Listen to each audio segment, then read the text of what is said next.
Gone.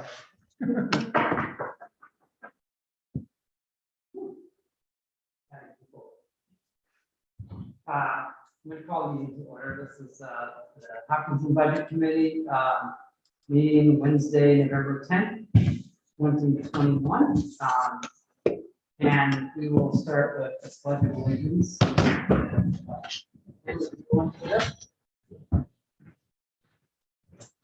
I pledge allegiance to the flag of the United States of America and to the republic for which it stands, one nation, under God, indivisible, with liberty and justice for all.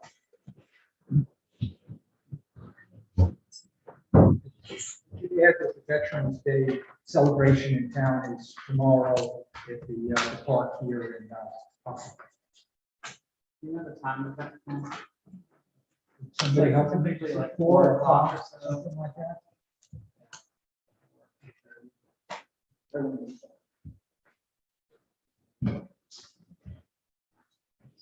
Okay, thank you, Pat. So the first order of business is to approve the minutes of the October 13th meeting. Second. Moved and seconded. Is there any discussion or clarifications or issues with the minutes? Okay, great. So all in favor? Aye. Opposed? I'm going to abstain. Great, thank you. So we're going to turn it over to Norm. Great. For the school district buildings, budget, and financials. Great. Thank you for Mike Flynn, Superintendent of Schools, for joining me for this meeting. He'll unpack some things later in my discussion with the budget committee that's into our budgeting process and or any of the questions you have throughout what I'm sharing with you tonight. I'm pleased to say that the facility project is complete. We are working currently right now on just a punch list, which is basically each principal or teacher has a punch list of what's going on in their location. They submit to BPS and BPS goes in and fixes it. It's basically just if they put doorknobbing on or something like that, or the desk falls apart, stuff that needs to get fixed. So throughout the process of this project, I have come to the budget committee, I've gone to the school board, the building committee, and we've talked about adults. Throughout the process, we've had about 3. First one was fire suppression, so we could get the grant from the state and apply that to the project because we needed to have it implemented by the end of, I think it was 2020. We received funds back from BPS again to do additional work on the schools. I believe it was the nurses lab or Earl Martin. We were, hi, I can let get set up. So we received additional funds on the adults to do additional flooring, the nurses suite, and then we did some more work on the third adult, which was brought to this committee again to see all the additional stuff that happened. So I am pleased to announce that we received $225,000 back to the project, which was directed from BPS to the building committee. What the plan is now is on November 22nd, we will hold a building committee meeting and we will discuss a recommendation based on Mike and his team and what we might propose to do with the $225,000. It might be more than that. They kept probably around maybe $40,000 to $50,000 for outstanding invoices that occurred. There's a certain window where they have to be paid or it comes back to us. So with this $225,000, we could look at doing CIP to help alleviate pressure on that. We could look at doing some other improvements in the district that was not part of the facilities project.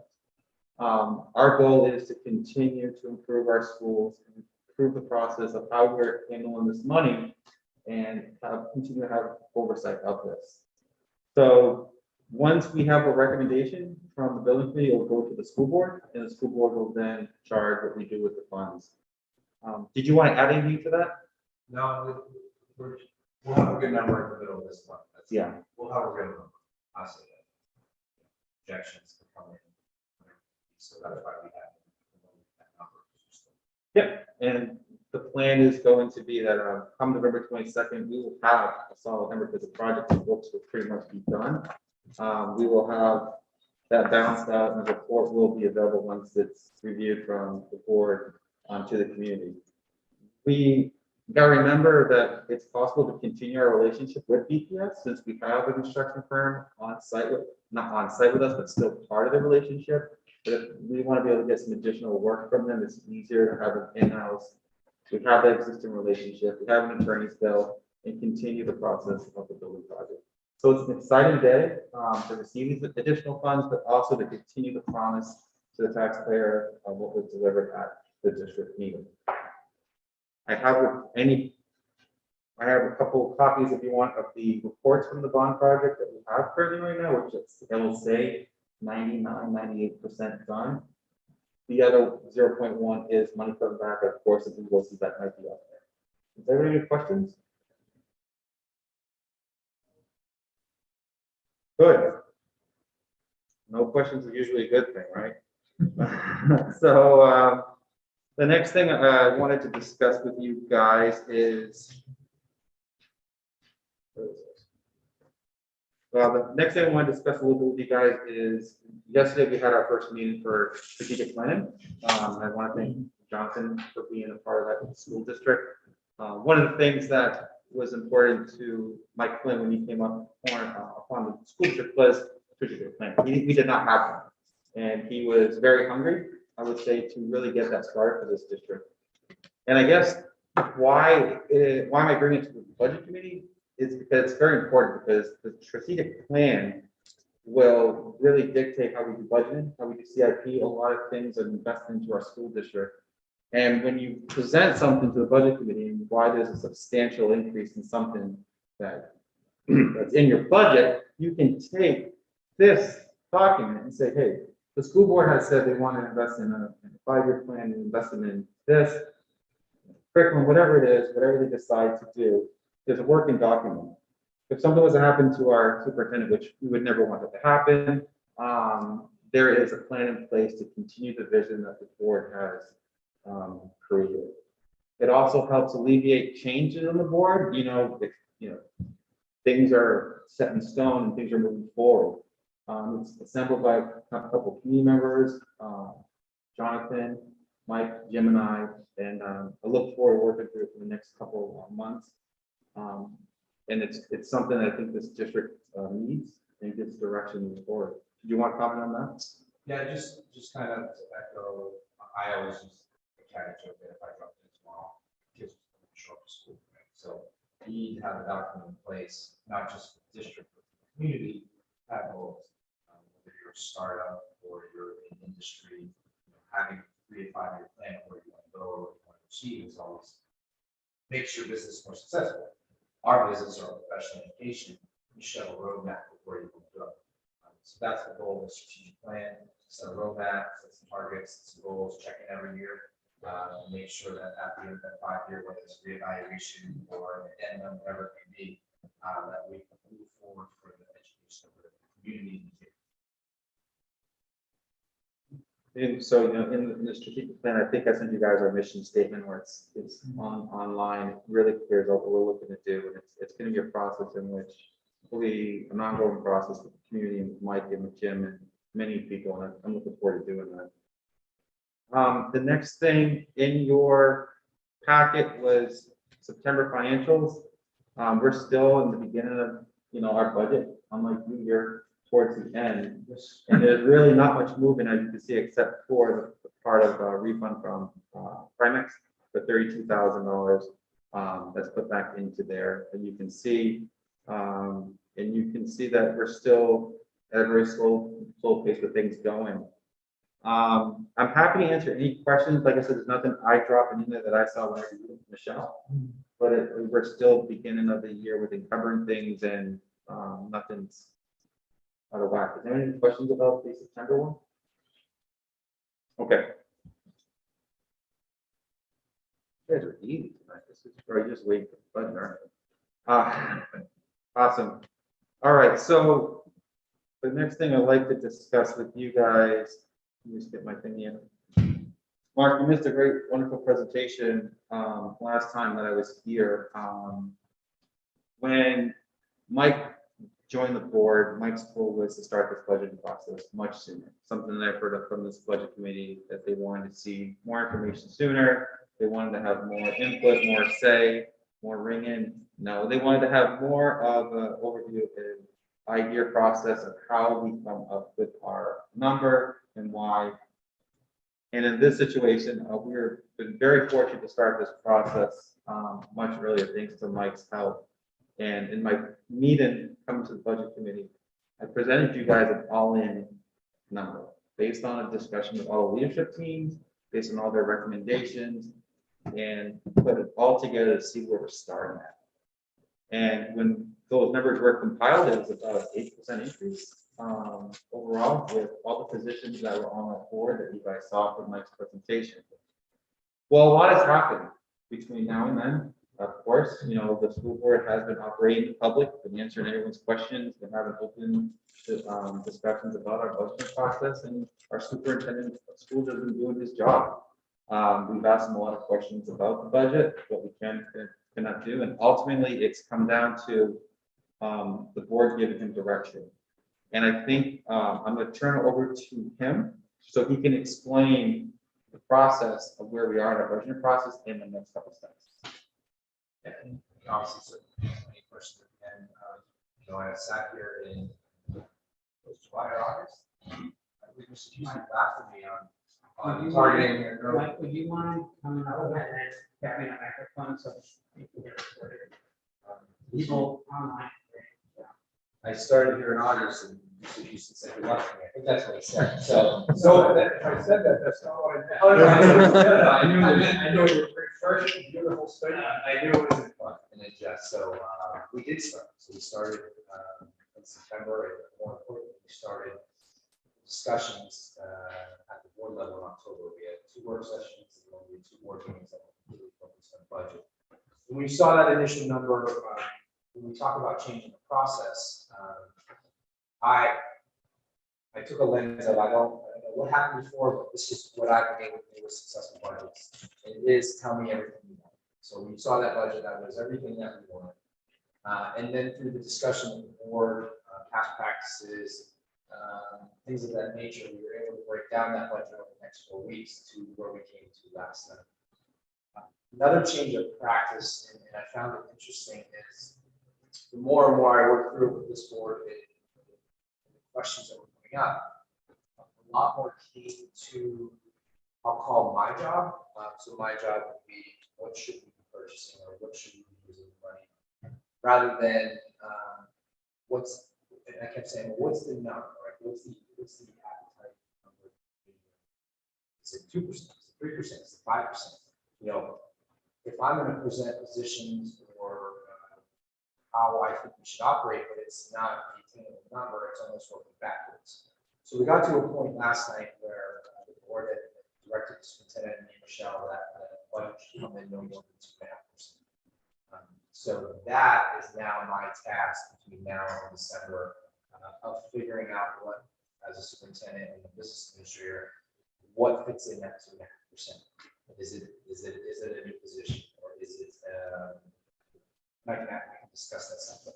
It was really, I needed to know what the target was. I couldn't keep coming back. I found it challenging to keep coming back and kept talking about the same thing over and over. But if it wasn't going to fit in the number, then why are we wasting our time? So that's what it was. So I'm excited last night that the board agreed to that 2.5%, which now allows me to go back with Michelle and figure out what fits into that puzzle. I use the term spending, right? So we have a couple of things that are going on in District 1. The second bond payment's officially kicking in.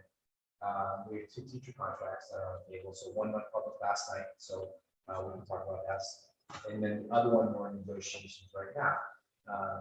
It's been important for the board and myself to support both PES, the instructional assistants or support staff, and the teachers. That's the priority, right? Humans are the most important when it comes to our kids' education, and having them in front of our kids is the priority. So we wanted to take into account, well, one, where Hess has fallen, that number's accurate, and then in anticipation of where HEA or that contract might fall, and making sure that we're not going to present a budget, let's say 4%, and then those warrant articles come in and then it goes up to the number. So the board has done a great job of having a target of 2.5. That's the start. And as we said, if the numbers come back in our favor, or revenue change, or all those things come back in, then it'll be the opposite of what we've been doing, right? It'll be an addition to the budget rather than, all right, what do we cut next? So it's a little bit of a different mindset, but now it's going to be, all right, here's what we're going to do. You know, that's the hand we're dealt, and we're going to operate and be fine. But guess what? Now we have 35, 40, whatever it may be. All right, now we have this.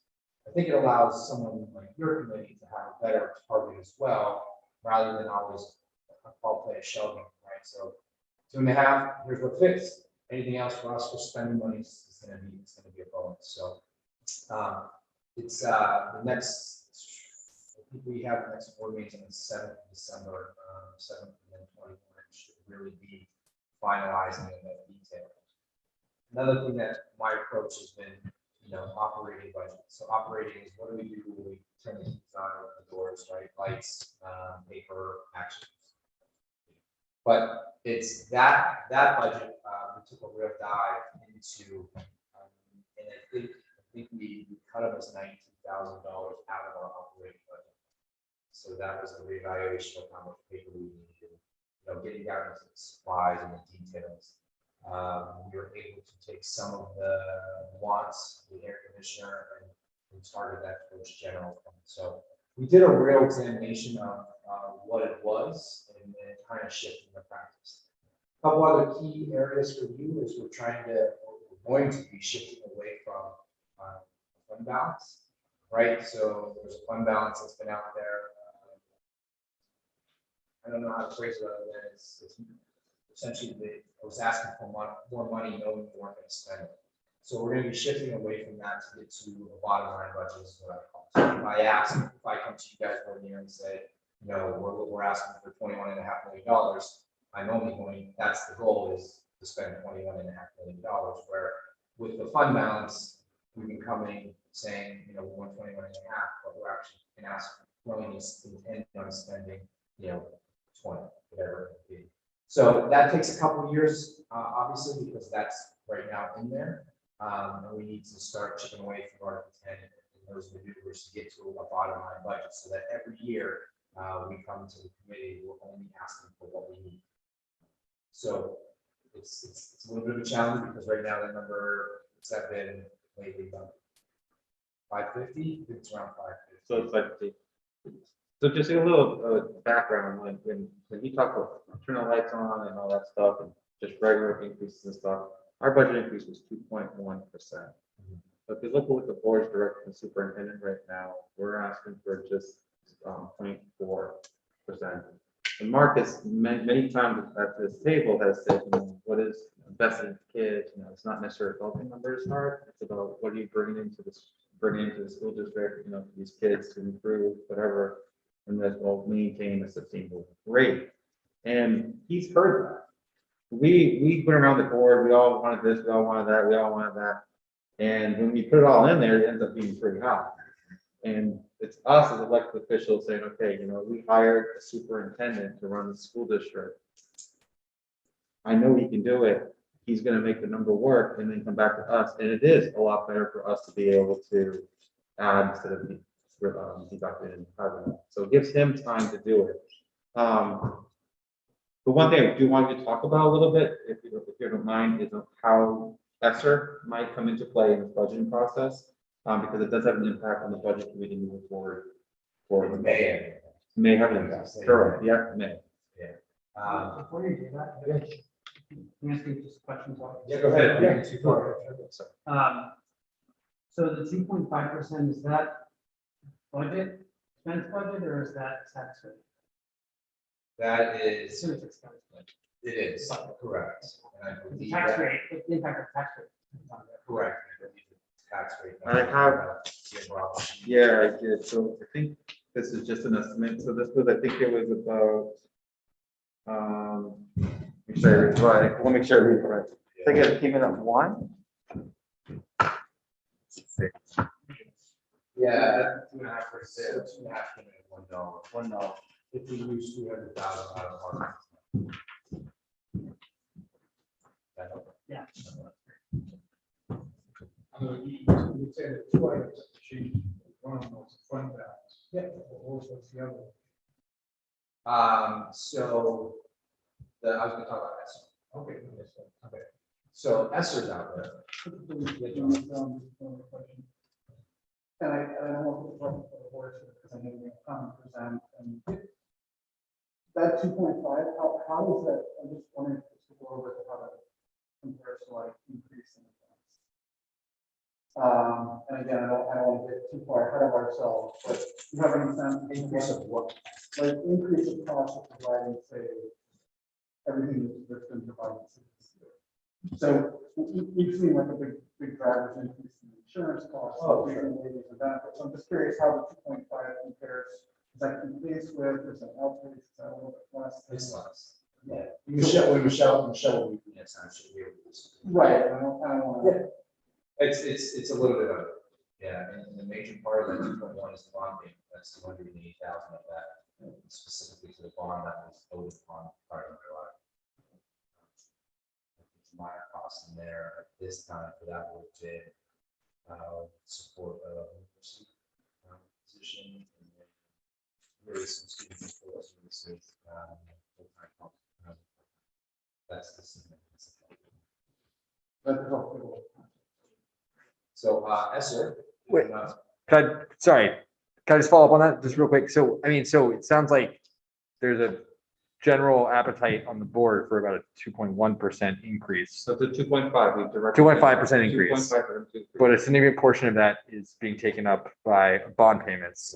Yep. And so, but with inflation and fuel cost increases, that could be a significant cut in the things that you're able to purchase. It could. It's that's why we get another month to finalize the estimates and costs. Right, but but that's what I'm saying. Like, if you're trying to hit like a 2.5% target and inflation's at like a 6%, then your target is a cut.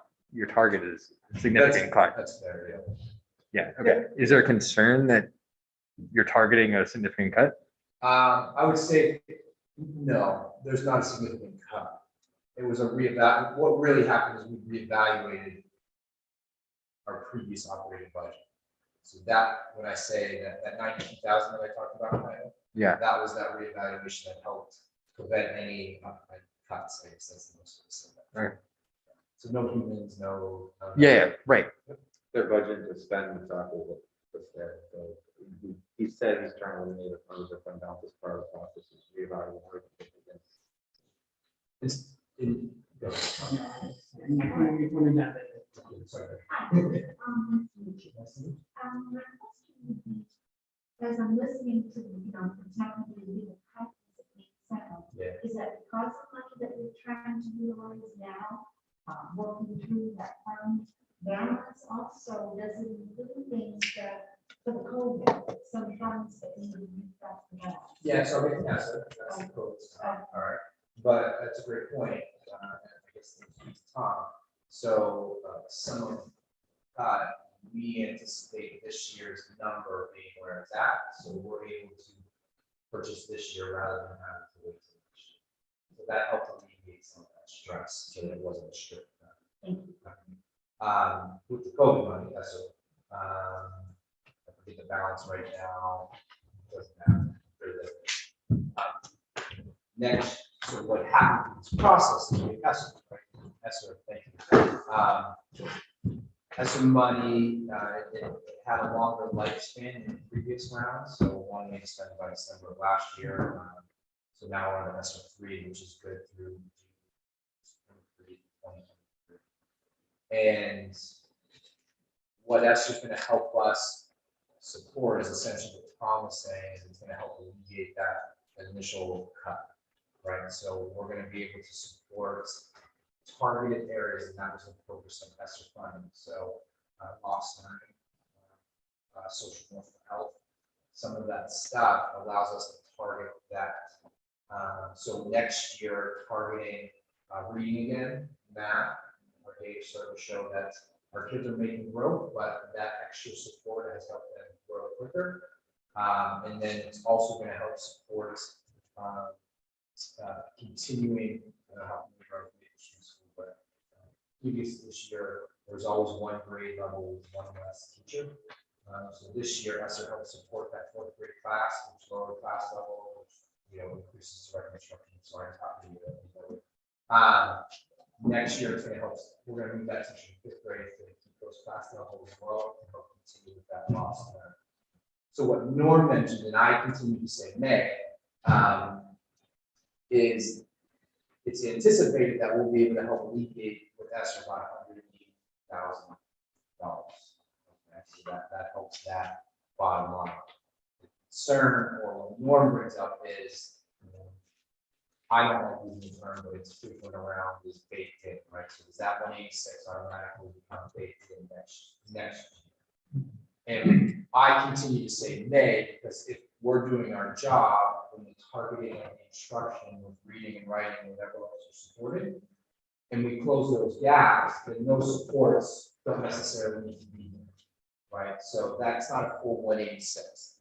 Then we evaluate that teacher, and whether we also talked about, Michelle and I, do we split half ESSER, half teacher of what we have left this year so that it's not a significant impact. So we still have a couple of dominoes that we're trying to help so that it's not a pure 186 that no one talks about.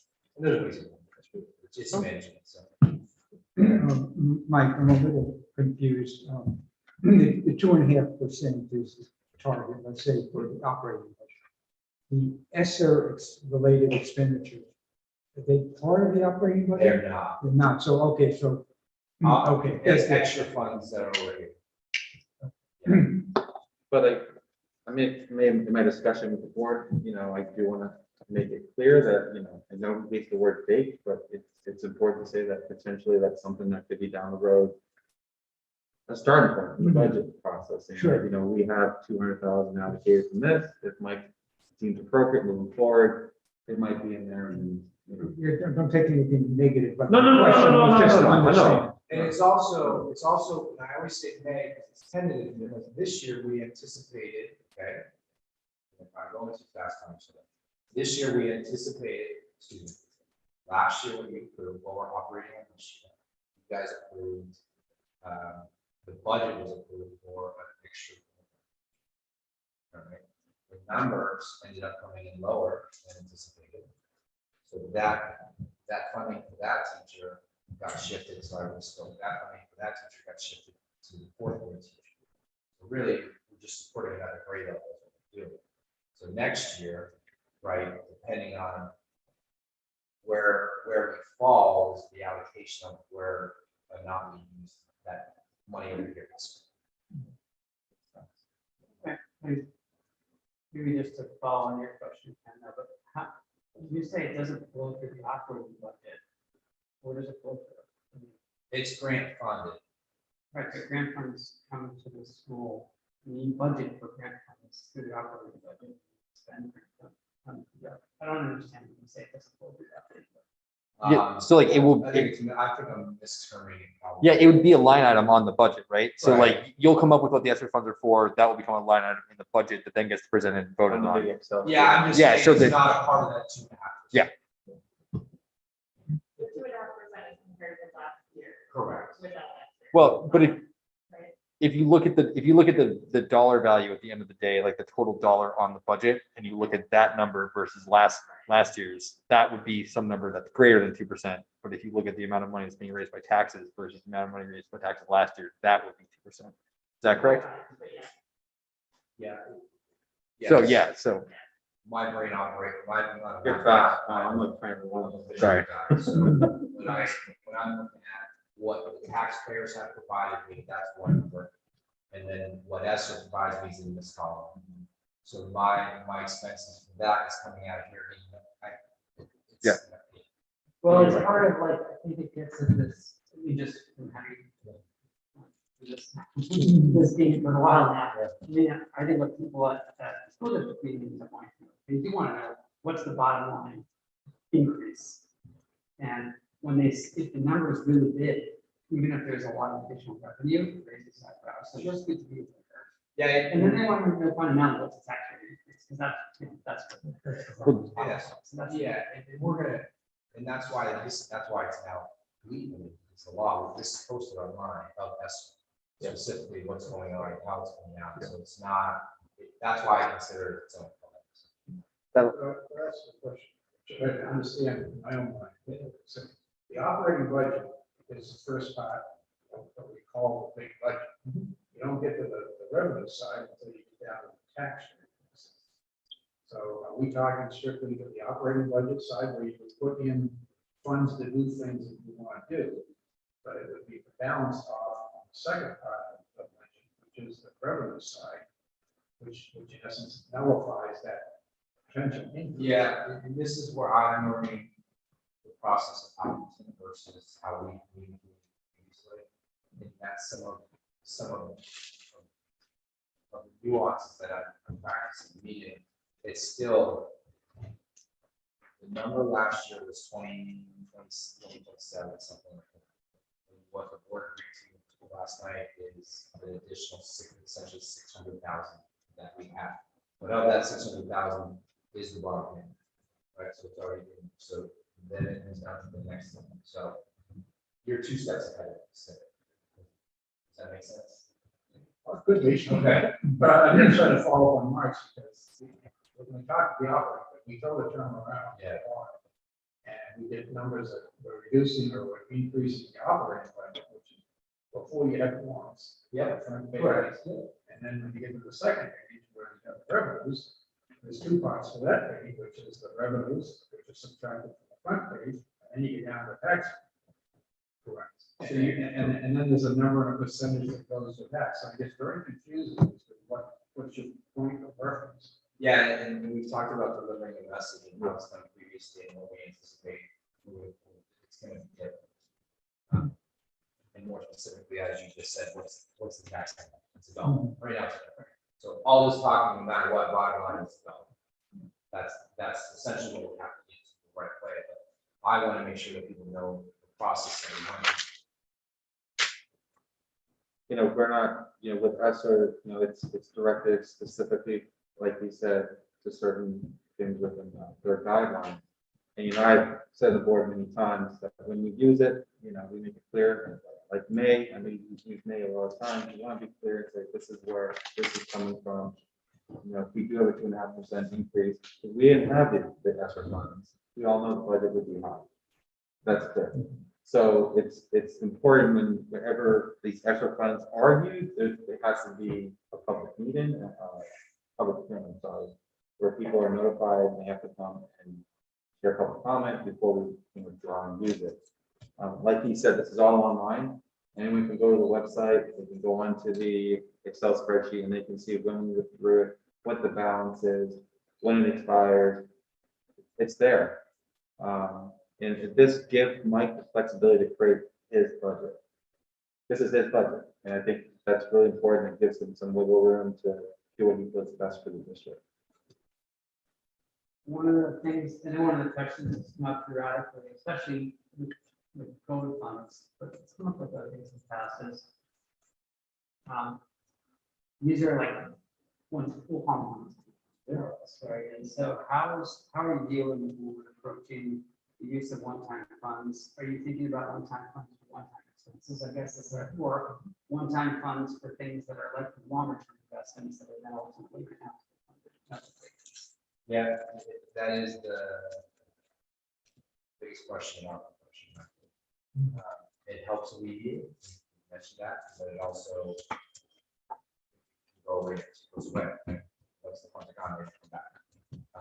So we're trying to calculate. That's why this year specifically we targeted with the money list. We added 2-3 additional social emotional classes at Maple Street. Targeted digital literacy.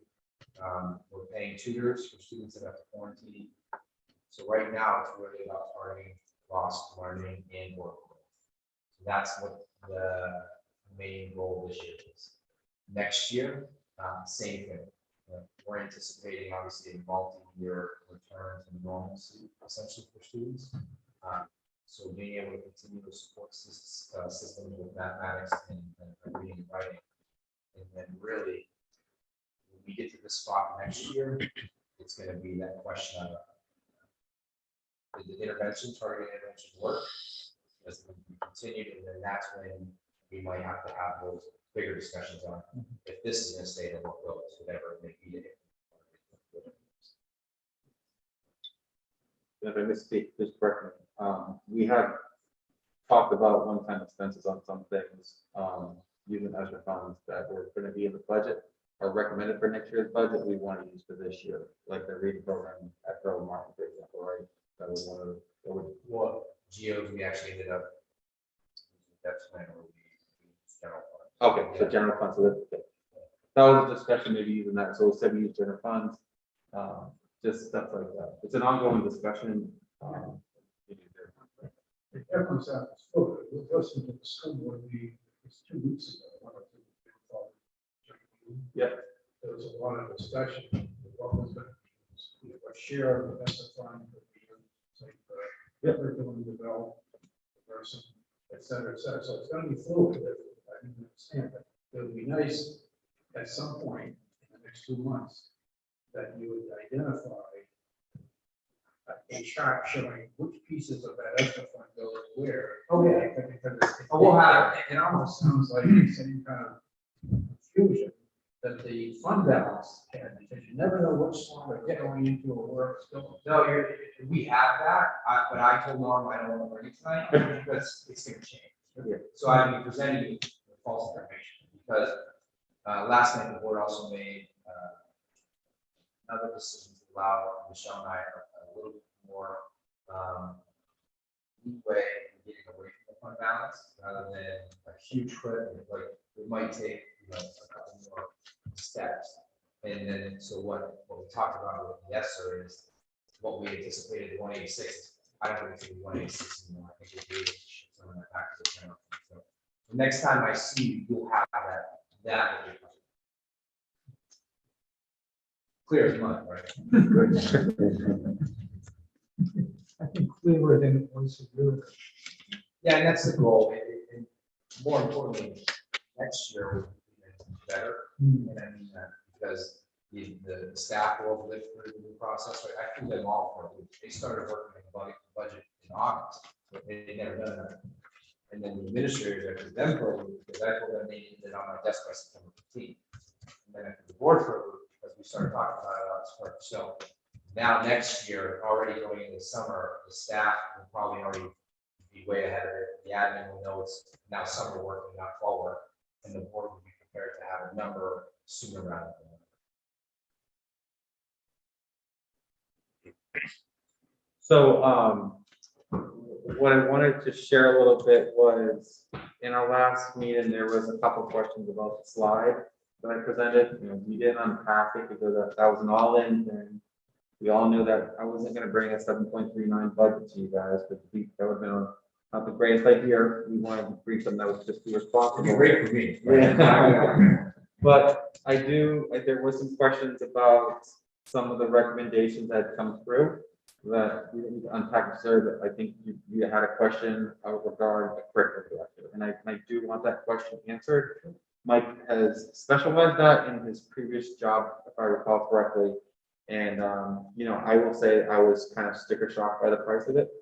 But it was one of the most important positions that was advocated from our leadership team when the board sat down with them. And I did want Mike to kind of speak to that and discuss a little bit about a couple other things, if you don't mind. Please. Yeah, so I'll call the two hot topics that seemed to be over the month of October were both Director of Curriculum Instruction and Professional Development, and then Facilities. So I'll start with the curriculum. I'll call it the curriculum. This was my previous job. I was the Director of Curriculum Instruction at Hampstead, and then I was an academic team at Committee. And one of the areas that I identified here in a short time is the lack of that work. Now, it's not that the work is not happening, but it is a full-time job. Director of Curriculum Instruction and Professional Development is a full-time job. In regards to not don't get tied up in just writing curriculum and what kids learn. but also think about new teachers and the support and the mentoring. Think about where our growth is for our veteran teachers that may have been around a while. They want to grow. Think about the actual work that the district does on those PD days that you all get stuck with your kids an extra day at home, right? That's that full-time job. It's a full year position and the work never stops. That's something that the work, there's not one day you can come in and say, around. When you look at the number that I think initially you saw was 160, that was targeting that the salary would be 100, and that is right in the middle of the curriculum. Some I shared with the board on one of the work sessions that it's really between 92 and about 118 is where that number falls in for curriculum directors. That other 60 is we just have to be safe and say if we're going to hire someone, they're going to have a family plan. So essentially that 60 is the family plan of insurance. So that's where you get the 160s. 100 is the salary and 60. The next piece that we discussed is a facility director, and there's some misinformation out there right now that we have a facility director, and we discussed it at length through the budget session, through the budget work sessions, that the title is facilities director, but it's not a facilities director. It's part-time. They're swinging hammers. I guess that's the best way to say it. So they're part-time. Well, that's not right. They are working as well as directing. There's a significant difference between a facilities director that works marketing and then what we have. We essentially call it the director of maintenance. If that's what we want to call it, it's a director of maintenance. So working, fixing, also managing, also meeting contractors, but also not being able to have the time to plan, manage, forecast, write grants, all that kind of stuff. I'm going to use Jay as the example. I think everyone knows Jay here, right? Jay's a facilities director. That's what Jay is. What we have is more of a management of facilities. So that is, Dr. Jay Bird? yeah. Sorry, Jay Birch. He is a facilities director, right? He is forecasting, managing, scheduling, all that stuff. Return on investment of facilities director is significant because of what they may or may not do grants and how they're able to attend those meetings rather than always having to be on campus solving problems. So that's the discrepancy between that. So facilities directors, what we're targeting, we've always used bells and whistles. I don't know if anyone has a Main Street School student.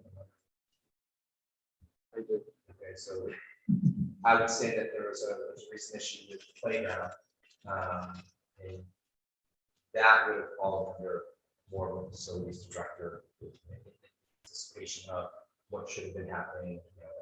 So just want to separate that. So those were the two big talking topics. And the facility number I think it came in around 100, and that was a target of 85 for the salary plus benefits. So yeah, director of facilities was 145. So 145. 85 was the target for salary. And that, I'd say that's probably a little bit below. Speaking from experience, where I came was a 2-building, so 2 buildings. That was a bigger thing. And we had a facilities director that was making that. And it was only 2 buildings. Two unrelated ones. So one of them, so the facilities director actually seeks out money. Like seeks out grants, like Yeah. goes to try to find like Yeah, so- state dollars. Correct. So there's a seed grant right now that's out there, and this is where, again, for our budget discussions, Michelle's first job is money. That's her job, right? And then she's also HR, so any employees that are going on. So when grants like that, they fall between Michelle and I, and it's just not the area, it's not our expertise, right? So when it talks about the seed grant is, I think there's $8,000 up for improvements, and I think what we applied, Michelle and I did for windows, the SAU that have to replace it. I want to say every year's that. But that would be a part of that, and they would also, the facilities director would be the chair of the CIP, right? I know several people work really hard on it, but they have to work twice as hard because of our staff not being able to support it as regularly as it should. So where I was, they shared the CIP. They wanted that the document continue updated. Had to chase down costs for the CMP. That would be a facility director being on top of that, our numbers right. So that would be part of that role, rather than being in the trenches and doing a lot of it. And then the unrelated, semi-related question is, I'm just curious if there's any concerns about both the DC position, the city, and the budgets come in, but also like teachers and other staff. Just, are you feeling any concerns about sort of labor, like finding and maintaining employees, like, you know? So curriculum coordinator, absolutely not, there's people are clamoring for that position. Facilities director, that's that target number becomes important, right? And I shared that with the board by saying, yeah, you can throw the number 565, whatever it out, but your capacity is smaller. We had, just to give you a better idea, the board had initially supported an additional nighttime custodian for government. Because of the growth, there was, and that came in, I think, 37,000, that was benefits. But Michelle and I sat down and said, we can't find anyone now for daytime, now we're trying to find someone part-time. So we redesigned and eliminated that 37,000, and then we redeveloped what we're doing in the buildings to add additional time or whatever. So those discussions do come up. But we don't want to put anything out for that amount. So that also came up with the IAs, right? Yep. The question came up of, we're still short 2.5, so why would we ask for more? So that helped us carve that out too. So it's been a great discussion. Can you talk a little bit more about the regional director? Everything done like 2 years. Are there, like, is there any administration research and kind of like outcomes of school performance, curriculum directors versus? That's a great David question. I know someone who would always ask me that. May or may not be familiar with her. It is, I don't think there's solid data I can present to you. Yeah. I mean that. I would say that a lot of districts, I couldn't come to this committee or my board and say we need an assistant superintendent, right? Everyone will not. They would literally probably not. We're only 1,000 kids, 3 buildings, why would you need an assistant superintendent? But what most people do is structure an assistant superintendent of curriculum instruction, right? So they operate that. And then the superintendent gets to run operations, you know, all that stuff. So what districts have done is they've done directors. So that's allowed that entrance point for that support for a district. I would argue that I'm sure I can pull something together that say you're going to have greater teacher performance, less teacher burnout, greater student achievement, greater area of growth in academics. I mean, I can pull all of it. There's going to be someone else I can definitely argue this.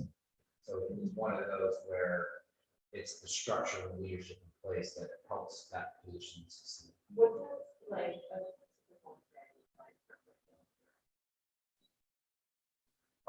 Well, my previous life, it's, I would say it depends on who the person is, obviously, but structurally, it's important and it's really about timing. So in the fall, when students are coming back, it's about supporting the teachers return to school. What are the goals this year? What are the targets? Here's a new program we may not be using, maybe training. And then we get into the academics, the first round of data comes back. Right? So what are our students doing? They're evaluating that data. They're targeting what may or may not be growth or struggle. So maybe we're high achieving. Why are we high achieving? Then they dissect that and say, well, this is working. So why aren't we doing it further? So I don't have a start to finish of the day, but it's more based on yearly. Then you get to midterms and you're evaluating more high school data. Out of that, what's going on in those classes? Does that have to tie to program and studies and what we're offering? What's the enrollment level at certain classes? Why is that high? So there's a lot of evaluation in that, and then targeting what we do to either grow or wire. I didn't give you a great answer from start to finish because it's No, yeah, that's the question. So if we, like, if the board and the commission were approved, would there start to be reporting, like new reporting about performance and kind of outcomes, not necessarily, but like, would the goal be to get some kind of like fuller report saying how our students are doing? Oh, yeah. That's so The director. board can look at it, the public can look at it. Curriculum, instruction, professional, that they would now become, so we just formed a new curriculum assessment committee, as a board does. So they would chair that committee, right, that would be their, and that's where that data would come out, and you would have monthly reports to the board, whether it's, all course, AP scores, SATs, PSATs, all that, state testing, that's their, that would be their lane. And be able to focus on that and report it. The person also be involved with we've always asked the question, just in general. What's the success rate of a graduating high school student? When they go to college, how does that work out? What they use as a platform? And then what did they do with their career 5 years of? Did they make it through school? Whether it's trade school, whatever it is, how would that preparation get them ready for their future life? That's never been talked about. Yeah, that was me, that was that person, how many went to 2, how many went to technical, how many went to 4, but more importantly, how many made it through, right? So everyone thinks that you signed a letter and went to school, and it's just not accurate. So we want to make sure if kids did fall, why did they fall out? What was it? What our midterms and finals not strong enough, right? We not represent what you're getting into. So that would be part of it. Let's take a look at survey. I think that you report on students, not the 40%, 2 or 40%. Yeah, so there are surveys that would be through the student service team at the high school team, working with them on how do we make sure we stay connected with our kids, and how do we make sure we're reporting all of it. We had a presentation a couple of years ago where it was it really struck me a lot, where we saw that students weren't completing college after 2 years. We did not know why as a board. We had no idea, and we never really got an answer back from them. I guess in a quick director would.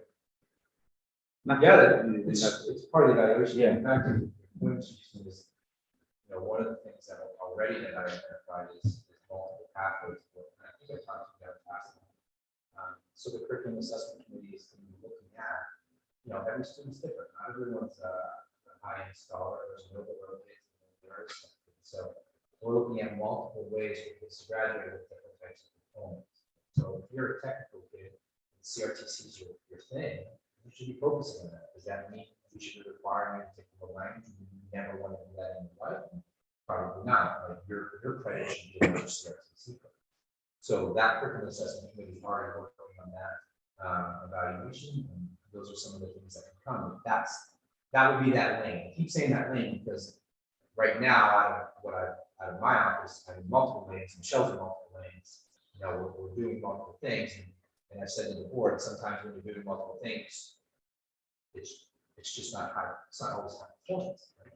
Budget right now has been our focus. So when the budgets are focused, what takes a step back? It can't all be up here. It's not important. It was my understanding from our discussions over the last few years in terms of facilities that the head office was too crowded for any expansion. I was just wondering where these 2 positions would be housed. So it's still crowded. In fact, I've moved the director of technology out. So with the expansion at Harold Martin, there's an office space there. So Matt's now working out of that building, which now helps us alleviate. When was the last time we were in there? Maple Street? No, SAU. 2 years ago. Well, before COVID. So now we have 2 people right here when you walk in that are on top of each other. So now moving that out to alleviate that. If we did a director of curriculum, I was actually officed in the buildings. So I had an office space in each building. So that's where because 90% of my work was with teachers and students. So that's where I was. And then director of facilities would be an interesting question on where that, because where I previously was out of the SMU building. So that might be another moving spot. Share an office, whatever it takes to get through. The other thing that Steve mentioned, that he wanted a human resource director. Is that on your radar as well? Is that like next year or? So we feel through the evaluation that if we did, so Michelle is business, HR, and facilities, like all that technically falls under her. We felt that if we target facilities, that would alleviate facilities, custodial, maintenance, all that would now come off. And then that BAHR, which is a pretty typical position in New Hampshire, BAHR for smaller districts. So we felt as though if that was taken off, then this would become more amendable. Got it. Not that it's the perfect scenario. Everyone wants an HR director. But that felt like that was the better targeting.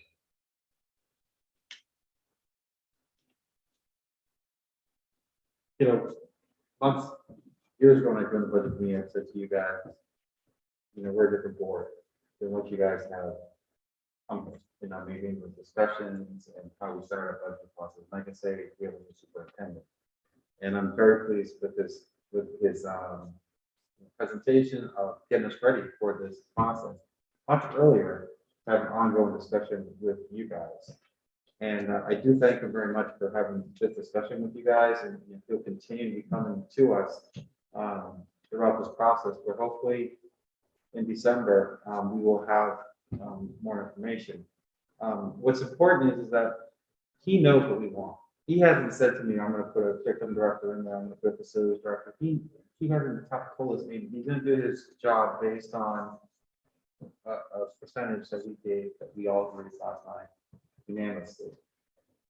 And as a board, you know, we have to understand there's many different pieces to the tax rate.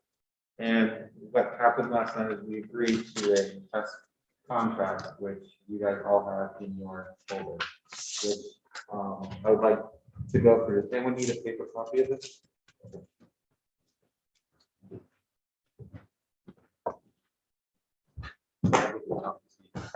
Do you want me to go? Yeah, I'm gonna have Mike lead us through it since he was part of the negotiation team.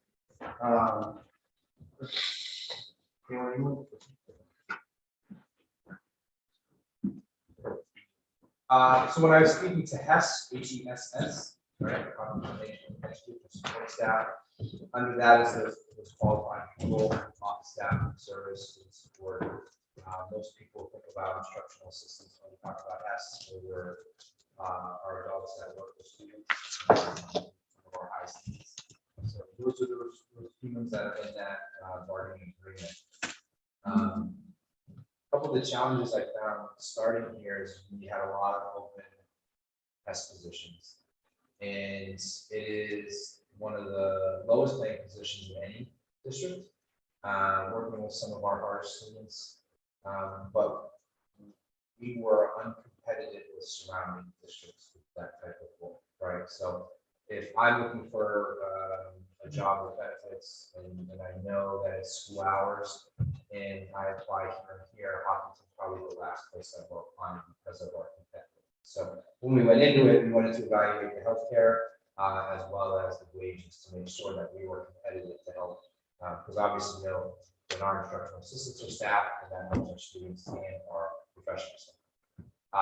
So we also wanted to get off of the same cycle as HEA, professional staff. So we negotiated a 2-year deal. So that will help us as we move forward. Can't talk about it, but as we move forward, they'll be off cycle. So having 2 warrants on the ballot is never a business, right? It's not. It makes anything challenge, more specifically our budget. So that will be coming off cycle as we move forward. If you want to flip the page, I don't think 4 is really worth discussion. That's just past years if you want to take a look. If you go to 5, the agreements was 3.5% the first year, 3% the second year. And then moving down to the ranges of how we made it more competitive, we readjusted a little bit of the salary scale, regardless of how we hire. And then more importantly is we really increased the benefit package for those people. To give you some background, I don't know how familiar you were with the previous ones. Anyone that was in our family package was paying 50%, was only 50% split. Double was paying 80%, and then only single you were paying 90%. So we did bump that up to make it fair and equitable for all parties that work in our district. And I think honestly, I think the people they work with some of them work hard. So I think there was great value in that. So really, as we've all addressed, everyone wants to know what the bottom line is pretty much, not the details. So down the bottom is the bottom line. 122,888 in year one, and then 60 in year two.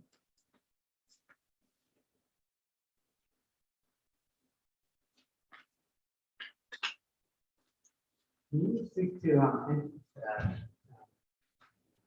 really happy to hear that you're trying to address, salary discrepancies in our district.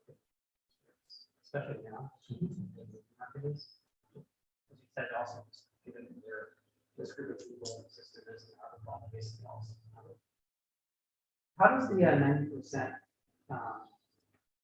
coverage on health care compare to the teach, what has been the teachers, and how does that compare to what, is that the norm? So that was the one thing that we identified is in this district, prior to last year, it was 100% coverage for professional staff. Then it moved to the 1-year deal that's in place. Anyone that was hired last year was that came in at 93%. So that's what it was. So when we identified that versus what it wasn't fair, that's where that increase came from the negotiations. In comparative, this now puts us right at that. I use the story. I was in a sister district, right? So Timberlane and Hampstead are actually one SAU, but Timberlane's IA's contracts were significantly better, both benefit and pay. That Hampstead, it was essentially that same SAU. Anytime there was an opening, everyone left, and Hampstead was always filled. We were always done. That's what's happening. So they even started with us. We lost 2 at the beginning of the year. Started with us. And then another district opened and they went there because it was better paid there. Right? So this should close that gap. How many open positions do we have? You said we had a lot. 2.5 right now. We were at the start of the year, we were at 7, and we're down to 2.5. Thank you. Maybe 3. And this one, 56, I think it said, 54, 52, 56, 54. Yeah.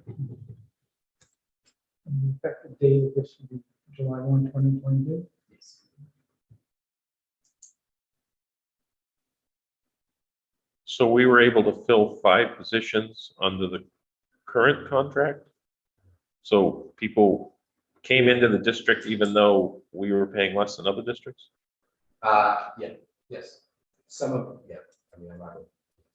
Simple answer is yes. But we also didn't start until 6 weeks in the school, 4 weeks in the school, where other districts were fully staffed prior to. I was just trying to think aloud or think to myself, if 5 of the positions have already corrected themselves at the old pay level, raising the pay, is that overkill? Our turnover rate is significantly higher. So they're not staying. So they're leaving at the end of it. Anytime a better job opens up, they were leaving at the end of the year. So there was no consistency with our students and their staff. This will help us retain. Costs.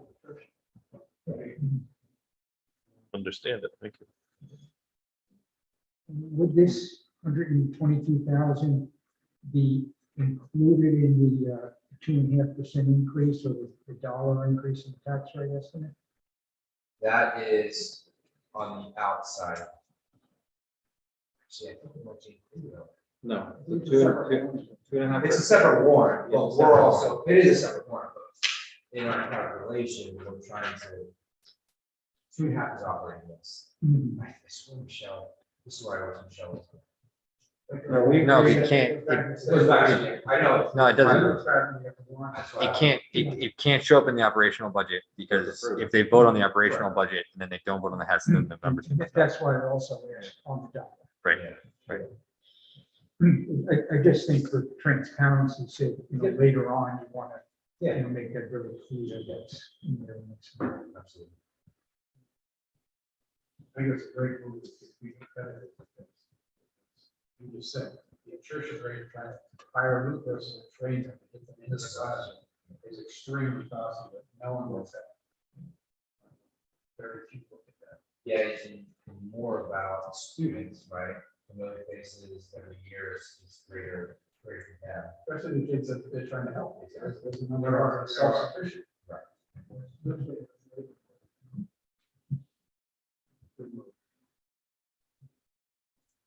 Any more questions? Perfect. So of course, we're still in negotiations, so I can say with HEA. So when there's an update on that, we'll be happy to share. The other last thing I have to say, and then Mike's off the hook, is that we've set our tuition rate at 17,000 for 2021, 2022 that the board approved about 2 weeks ago. In your packet, you had our tuition calculation going all the way back to 2012. So other than that, that's all I have, and I thank you very much, Mike, for coming. Yeah, don't always wait for me to come here. Feel free to contact me anytime, for any questions. I don't want anyone to ever wait for an answer, so you guys know how to get a hold of me. And certainly comment anytime. So hopefully next time we see you, we have everything locked in, or as locked in as we can. But at least it gives you an idea of what our target. Thank you.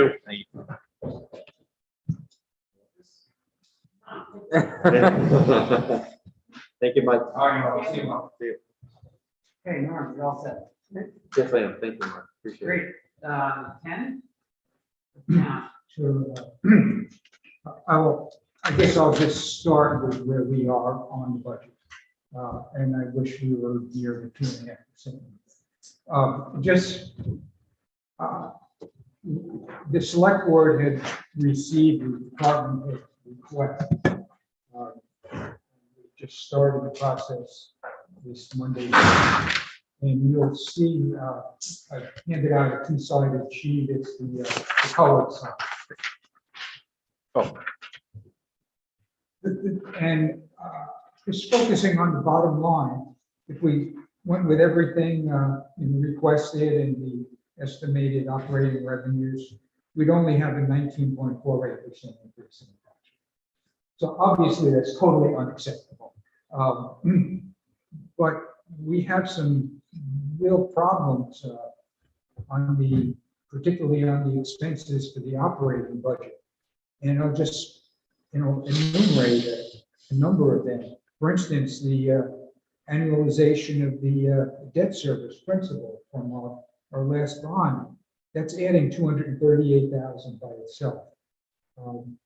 The annualization of the state increase in New Hampshire retirement is adding about $50,000.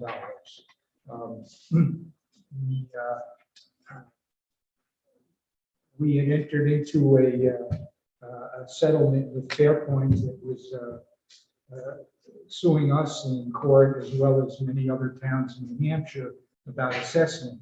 And we paid $50,000 in this current calendar year, and there's another $50,000 budgeted for next year.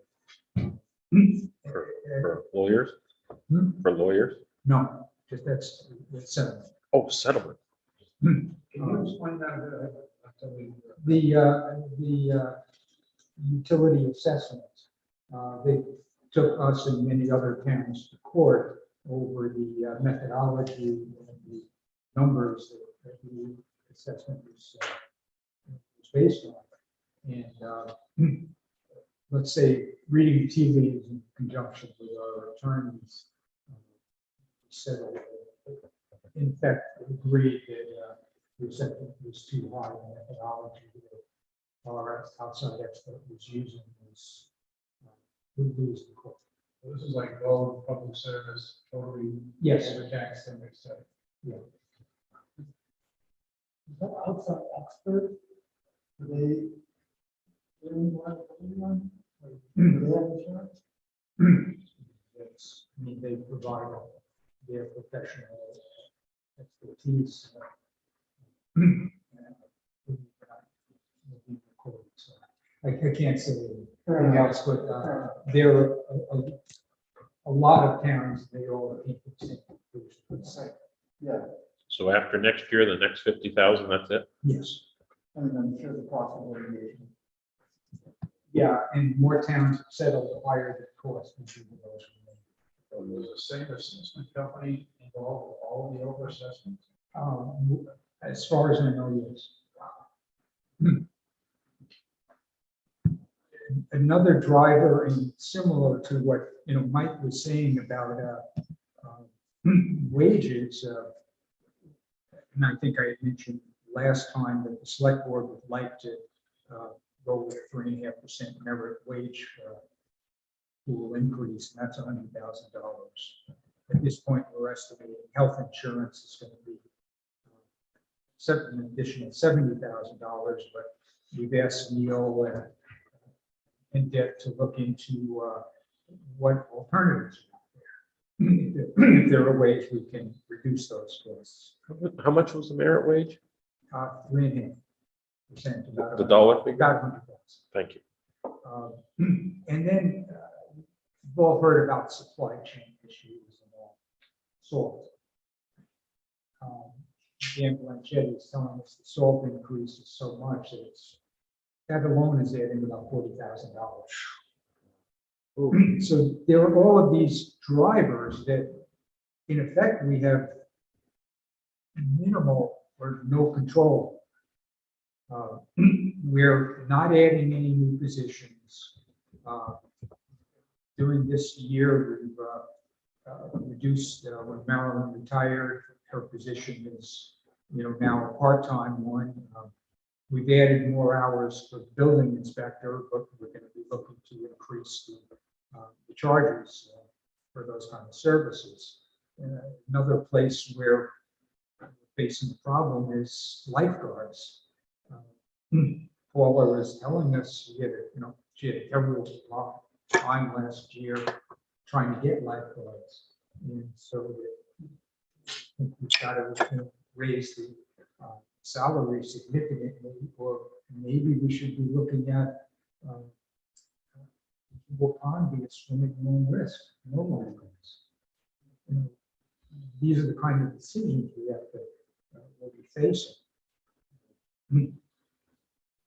So I'm just telling you all this so you get a feel, don't get shocked.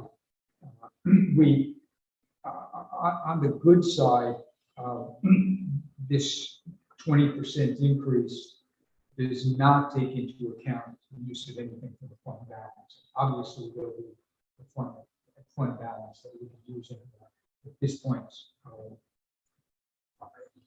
I don't have a good feel for it. I don't think it's going to be as much as last year. Hopefully, anyway. Another thing we're talking about, and it was why I was somewhat curious about the URSA funding, is the American Rescue Plan dollars. They are treated here as lost revenues, which means we could use them in effect however we would like. So to what extent do we want to use those to offset the tax increase? That's not an issue that the select board has talked about yet. Revenue discussions come up next week. How much of it again?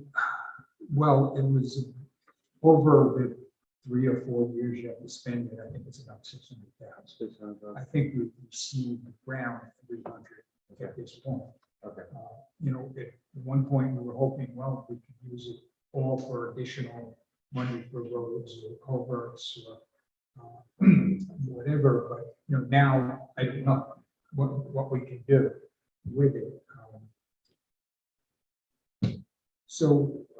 And in this 20%, for valuation purposes, we are again assuming a 0.5% increase in the valuation, similar to what we did last year.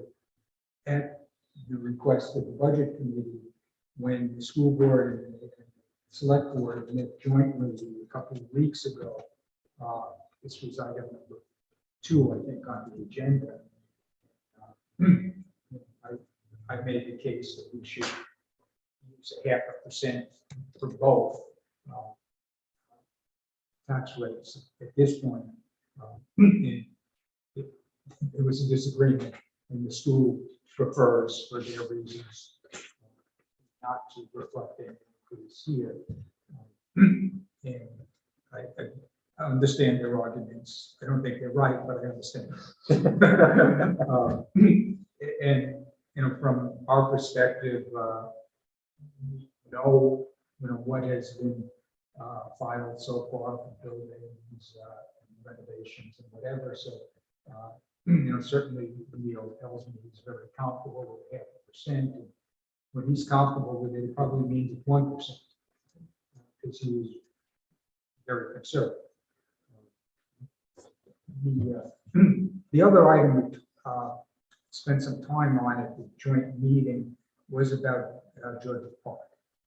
And just to remind you, George's Park is owned and maintained by the town, not by the schools.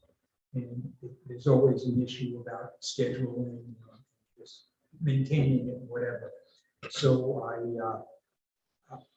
the joint committee is going to be put together with, I guess, Neil and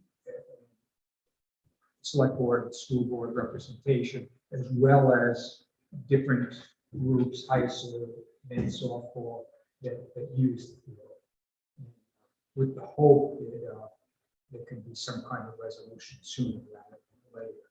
I haven't heard anything about if there've been any meetings on it. You know? No, I haven't.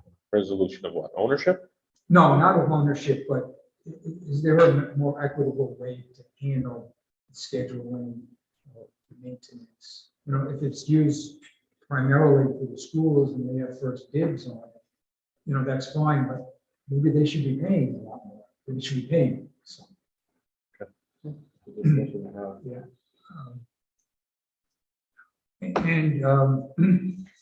Just for everybody's awareness, next Monday, select board will be getting presentations from the department heads, for police, fire and ambulance, public works, capital expenditures, and Neil and I will be arguing about revenues. And then probably the two following Mondays, the select board will actually have work sessions and hopefully finalize the budget by November 29th. And then looking at budget committee schedule, we'll be presenting here on Wednesday, December 8th. And as we do it traditionally, the following Wednesday, the budget committee would have a follow-up if there were additional questions they wanted to ask the town. At this point, Mark, if you want to schedule those two, at least the first one. Yeah. Well, certainly, 8th would be our normal. Yeah, and or just ask people to keep December 15th available. Yeah. 15th, I'm out, I can call in. So we're gonna have a meeting on the 8th, correct? Yes. Okay, So the 15th is the 10th, is a 15th. okay, so, okay. What, 8? The 8th is our regular scheduled meeting, so 10, you're saying that we can anticipate the budget being presented December 8th at a regular meeting. And we may have a meeting on the 15th, if there's follow-up conversation. If people want it, yes. And Mark that down. And I think the last thing I wanted to say on the budget is this pamphlet is, you know, what the select board has gotten, what we're working on.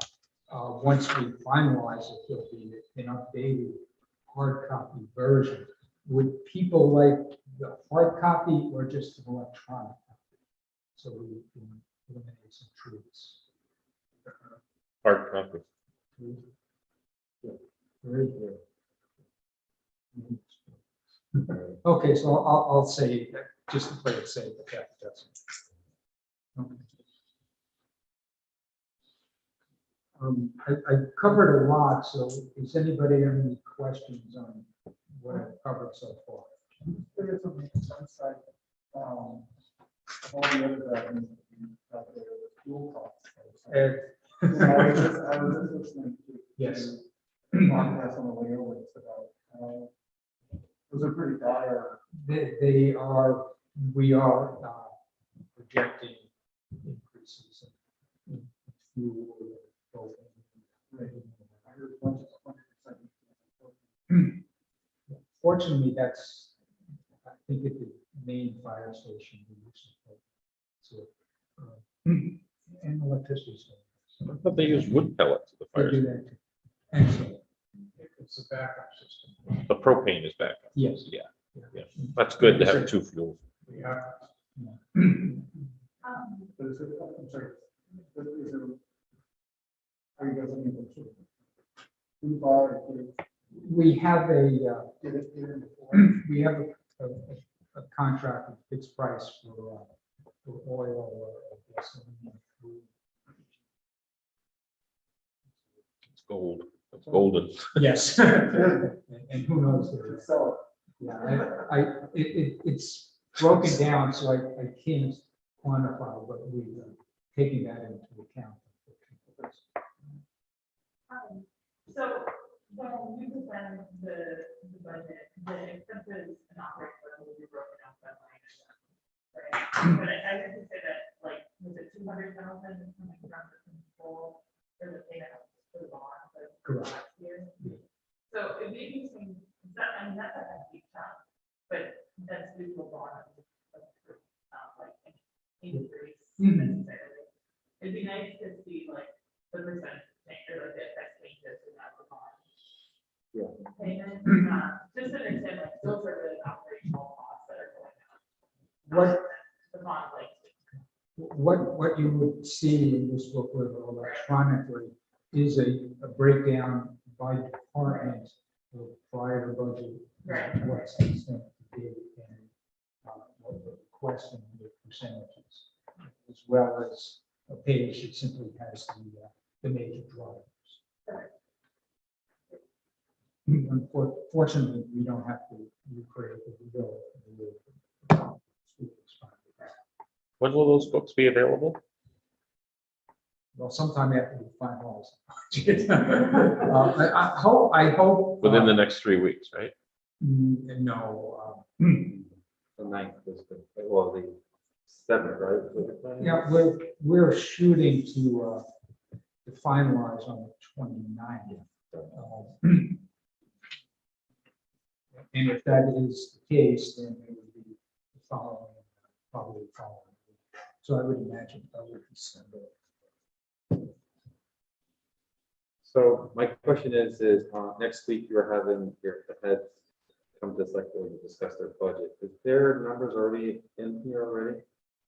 Okay, so they're just coming to break down their presentation to you. It's already in this calculation. Yeah, they're going to Okay. respond to questions. Okay, got it. Explain why. And the scary part is when you look at the budgets, other than the things I mentioned, there's minimal changes, minimal requests for rate increases.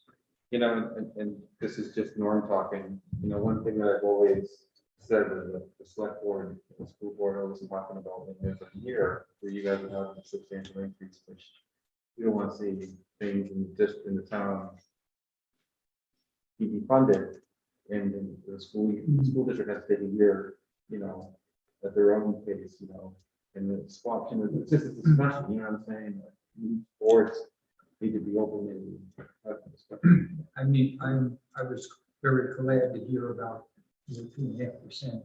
target, Yeah. because I know what I'm looking at.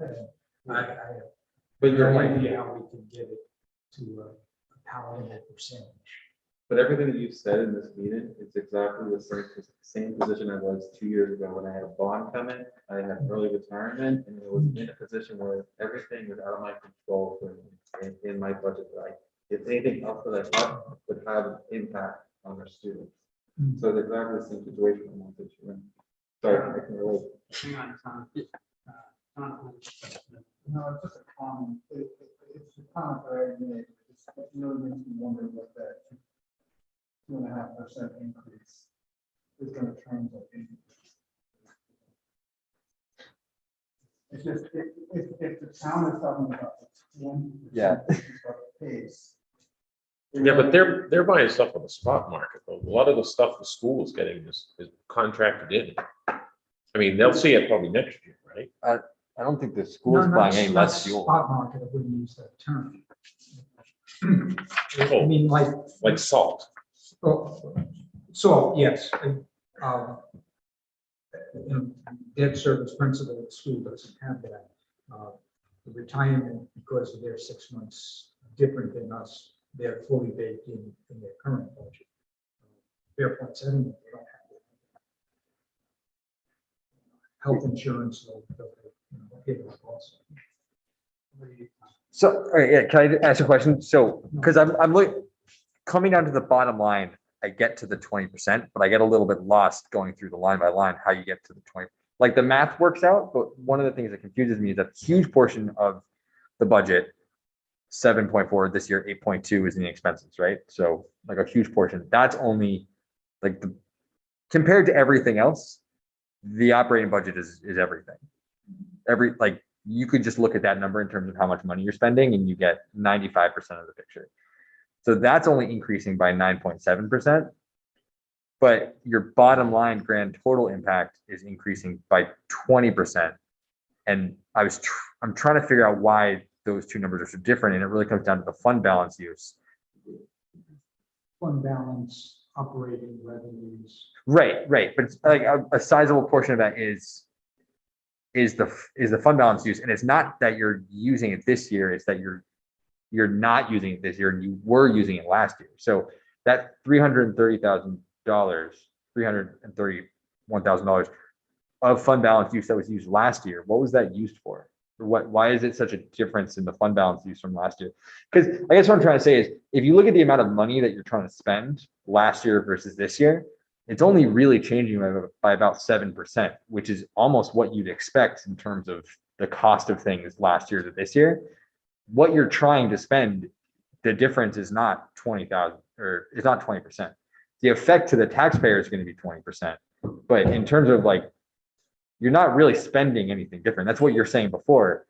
And I'm wondering what that $331,000 was spent on last year that we're not spending on this year. The 331,000 is used to reduce the tax rate. Okay, so yeah, okay. In fund balance, part of the way it evolves is say open positions, not paying salary. Yeah. Position. And, this year, we are estimating we have to set aside by law at least a 5% retainer because we're the ones that collect taxes for everybody. Right. And because of that, we are estimating we have available at least $236,000 That we can use this year? that we potentially could use. That's an item that the select board has to decide upon. When we looked at how much fund balance we've used over the last 5 years, it's varied from 135,000 to 385,000. It's usually in the 100,000 range. And what I tried to say at the beginning was that I don't know how much of the fund balance will be available and how much will be used, but whatever is used will be used to reduce the tax rate. Right. So if the roughly 200,000 in the fund balance this year is an aggregation of fund balance from this year, or like other way to say my question is, did the use of 231,000 last year effectively wipe out the fund balance? And then the 200,000 plus rebuilt over this year, or was it at like 500 last year, we used 300? It's more than that. And what we will not know for sure until the books are closed about how much, if any, revenue we receive over what we estimated for 2021. And similarly, how much our expenses will involve.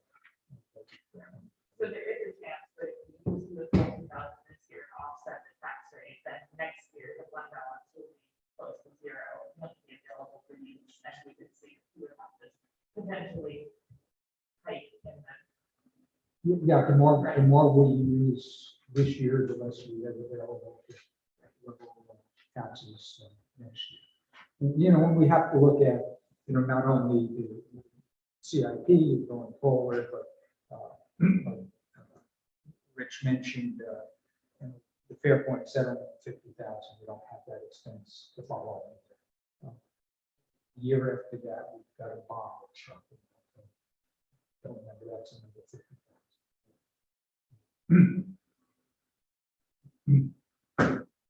But, you know, even if, and I like to focus on the bottom, but if you were to focus on the operating budget, we still have over $700,000. Oh, no, right. So I agree with you 100%. The focus on the bottom line is like the end all, that's the impact. But I think the reason why I was getting caught up is because if you, exactly what you said, is that if you look at the things you spent last year and the things you're spending on this year, it's the same stuff. It's just, but that increase is only 9%. So the impact is 20%. And to me, a lot of that reason is because we had funds that we could use last year that we're not able to use this year. And so it's a bit of a catch up. It's a bit of a catch up. Not able, or we haven't. Or haven't determined, right? So that 20% is a bit of a It's catch up of it increase looks from last worse year. than it really Right. is. But at the end of the day, it can drive it, you know, below into the single digits. What I wanted to say, backtrack a little bit, is that no one on the board has committed to just a 2.5%. We've just given direction to the superintendent to present us with a budget. He's gonna come back with what his recommendation is. We're waiting to unpack if we reach an agreement in negotiations, and really, we have to look at the whole picture. You know, we have other trusts we want to fund, you know, when it comes to maintenance trust and with special education trust, we talked about the board level, since there was a big savings in special education. We don't want to take that savings per se and have it as a savings in the budget. We want to invest potentially into the trust, that savings, in case something comes in the district that we need to go meet the needs of the student. So there's a lot of missing pieces that we as a board need to discuss that we can add to the budget. Let's say it comes in at, let's say 3, and we feel like we want to really get that curriculum director in, we have an opportunity to add it in there and then look at the tax impact to look at revenue. So I just want to be clear that it may not be 2.5%. You know, we just have to unpack it as we get information and as we come to an agreement, or if we don't come to an agreement, we're just trying to give him direction to do his job to maintain a fiscally responsible budget that we'll oversee. When do you plan to present the school budget? It will definitely be in January. So. Yeah, I mean, I wanted to go sooner, but February 12th is when you- yeah.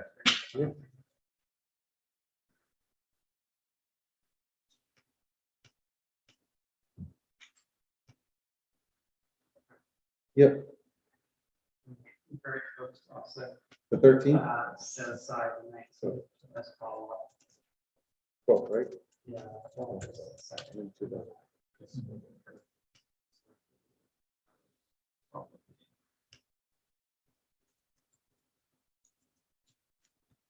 Sorry, Mark, could you say that again?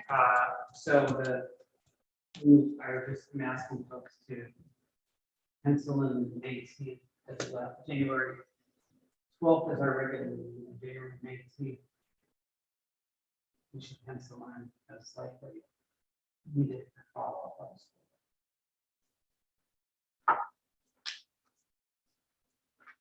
So we have a meeting. That's what I'm looking at. It's February 9th. Okay, so, yeah, so February 9th is the day of the public hearing. The snow date is the 11th. Hopefully, that's what I think too. Our budget can't handle that. And will our big budget presentation be in the same place at school? I would say, I don't know the answer. Oh, We had the joint meeting in the auditorium. Okay. And masks are required. Still. Good. Correct. Thank you, Ken. Anything else that you want to share today? Not on the budget, but I also on that two-sided paper was the expense results through October, and the 10 months of the year. And I won't take up much time. I'll just say we're running a little bit below budget, which is still good. We're expecting in December to get a health benefit holiday, which is going to save some costs. But on the flip side, there's going to be severance pay for that. But we're certainly coming below budget, but I don't know how much. The more we come in below budget, the more surplus we have available. I don't know if there are any questions on that. What's going on? Replacement. Oh, higher. And this I from within TJ. Okay. We were very pleased to keep the quality. Certainly, training. Improving this. I think there'll be an excellent perfection. Questions? Thank you all. Thank you, Ken. Okay, Don, over to you. You have your, one of the, I think, so on that, currently working on developing the budget. And we're trying to expand the capital improvement. Industry, reading that. I have 2 years, I have 3 years, pretty much tied to the town, decided so I can redo it. Recently wants to do all the work the same, so obviously. So that's about the summation. Carry it up. Pardon? Carry it up. This is bigger files. We could go to jail. A lot of improvement in the elevation down below. Okay, Tom, over to you on. Yeah, there's no real financial updates, but there is one update on the bonds. The water department drew down the last $70,000 bond for their project last week. So that was a planned part of the project, but other than that, no financial updates. Thank you. I don't see any members of the public online, and it's pretty empty out there, no benches. So I can open and close public comment periods. Let me ask if there's other business coming before the board. I would just like to mention that I went to my cooperatives information meeting down in Massachusetts last week, and the CEO and the CFO of our co-op, which is Cabot Cheese, they operate, in multiple states. And the only thing I just want to mention to the committee is that the CFO is anticipating a large increase in interest rates next year.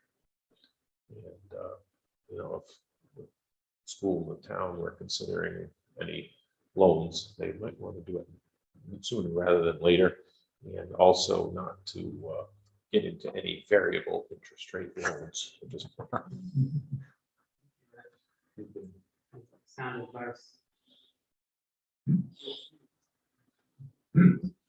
I know we had talked about this, because obviously Tom did it. Well, if we were going to raise a bond for the town, like what would you decide that? And then bring us, like, how does that actually logistically happen? So if we wanted it to happen, but I just voiced a couple of things in here that you should consider that. And I've mentioned at Yeah. select board meetings that there has been discussion about it. I am not in favor. Why? We're looking at the kind of increase we're looking at, and we can't get contractors to do work. We had to search for culverts because of the supply chain issues. And we don't know what's gonna happen with this latest federal build back better. I don't know what, will be getting any funds from that or not, but it's gonna put that much more stress on trying to get, contractors. So I just would say, to me, you or anybody can go to the select committee or the board to consider on the budget committee. You could ask the budget committee, right, recommend that to committee to the board. So those are, I think those are the pathways Right. to take. Yeah, and I'm not saying that I, Yeah, no, I it's just like, we have talked about it, and it just anticipated, so if you're gonna. Well, this would be our last chance, right? Because you guys will be presenting next month. So if we did want to make a recommendation, we more or less have to do it tonight. Or you could come to. Right. I appreciate any suggestions, on ways to, save taxpayer dollars or short or long term. It's a better process to, a board would have to really unpack it significantly, and in this budget cycle, it'd be really hard, in my opinion, to really advocate for recommendations, you know what I'm saying? With so many unknowns out there in the economy. Yeah, we, from the school side, the chairing the facility project, we crushed it. And the interest rate and what we got back on it. COVID was a horrible public crisis, but for us, we were able to get labor, low interest rate, a bank robot, and raw material cost was very much low. So we were very fortunate, and we locked in the rate at a great rate. And we maybe didn't take advantage of get the contractors at a little bit rates, but we did refinance as well as put the new bond out there at less than 1% interest. Can't top that.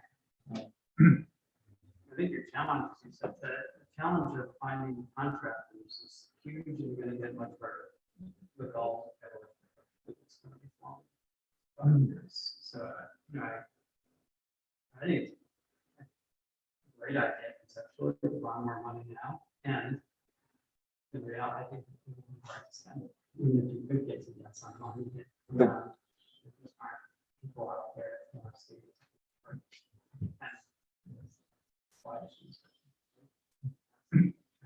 On the plus side, Tyler Bridge project may be finished. Yes. Yeah. Yes. Great news. Maybe. Put that in a minute. So I think it goes to your point, we have these big needs that are not going away. Promise great presentations on the cost. And the bonding seems to be less expensive than, paying incrementally. And we also know that interest in money is cheaper now than it's going to be. It's going to become more expensive than inflation. We know that, but it seems the material costs. All these things they seem like. Yeah, I would say there, if you can't spend the money on the roads, then it doesn't make any sense to bond because of the way that their costs are increasing. But there is also a unique ability to put money into capital improvement projects that aren't roads. So anything in the CIP program, because if we know in the next 2 to 3 years, we're going to have to spend that money, if we spend it now, we save a huge amount of money that frees up next year's budget, frees up the budget the year after that. Right. Like and it might not be, there might not be like a big chunk item of like a fire truck, but there might be 20 small items that if we spent $2 million that we might be spending in the next 5 years. If we spend it now, we end up saving $500,000, which would be a lot. Which then we'd be able to spend on roads in 2 years when we do have the ability to do it. To that point, I would just say, if part of the reason we don't want money is because we can't write a contract anyway. The infrastructure bill was passed and the interface can get worse. That might all be true. Also, we're still running up to fix roads in the next 3 to 5 years. So we're gonna have to pay those higher rates anyway. We're just trying to have contractors at some point. Like the roads are gonna get fixed because there are no contractors. It's just something to consider because I could make the argument that you might looking up bonds, so you got the money for the next 2 years to spend. Otherwise, we might be here 2 years sitting about talking about raising a bond to fix the road.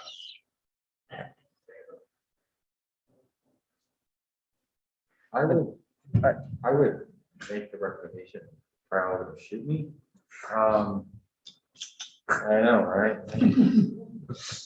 I think this needs to be on top, and I think that there's some research on it. I think if you one agenda discussion, maybe this committee comes back and discuss. I mean, I don't know if that's something you want to think about, like, you know, I just throwing it out there. I mean, I think it's a good fluid discussion to have, and just throwing it out there. I mean, we've got 2 committee members who made some good points.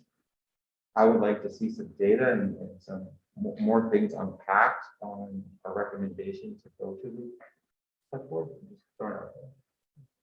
I could, next Monday, Dan Blanchard is coming to the select board. Yep. And I will ask him more questions about, if we borrowed more money, what would he do with it? Could he do it? Could he get contractors? Are there any other capital improvements that are anticipated that could, that other than roads, just to? Oh, there, I mean, there are lots of capital improvements in the budget. Soon, there's over 700,000 in there just for to put into it for next year. I think if we were to start borrowing for the CIP, it would change the whole approach that we're using. That might alleviate a little bit of what we're doing. Well, I just think about, I mean, you know, the school facilities fund was essentially a collection of, you know, 50 small projects. Right? Yeah, 50 small projects. So the points are, it might cost the town a lot less money. Yeah, I mean, You borrowed $1 million this year, took care of all those capital improvements. That might be much more cost effective than $700,000. I mean, raise that to taxes. So I guess that's what I'm hearing is with the select board. you consider that. In effect, you're pushing costs to future taxpayers. well, you're reducing the costs from future, Reducing overall. 'Cause reducing if- net costs if- for the affects, yeah, because the interest rates right now are significantly below inflation rates. It's free. If we take money out now, we get money for free. So even if we didn't spend the money, we just paid the bond back, we would pay the bank less money than we got. The way we're doing it, in zero interest. But you're paying them But- for interest to borrow the money. Right. You're paying negative interest. You're effectively paying negative interest if you take the money out. Because the money that we have to pay back in 20 years is worth more than the money that we have to pay back now. But would the loan payments that we would incur starting next year be less than the money that we're putting in as capital improvements? Well, it's like if we didn't have money, we had like apples, and we always have 100 apples, and we're going to take out a loan for 100 apples. Next year, we have to pay back $100, but we're only gonna have to give them 99 apples. And then the next year we have to give them $100, but we only have to use 98 apples to do that. And every year that goes on, we have to use less and less of our apples to pay back that loan. And normally the interest rate is close-ish to the inflation rate. So every year we're giving back this, we have to use the same number of apples to make that money to then pay the bank. But because the interest rate is so much lower right now, the money that we have to use 5 years from now, we don't have to use as much of the money to give back to the bank. Okay, we're planning to buy an ambulance in 3 years. Yes. You're gonna borrow the money now for the principal of it, but you're not gonna buy it for 3 years. No, you buy the ambulance now.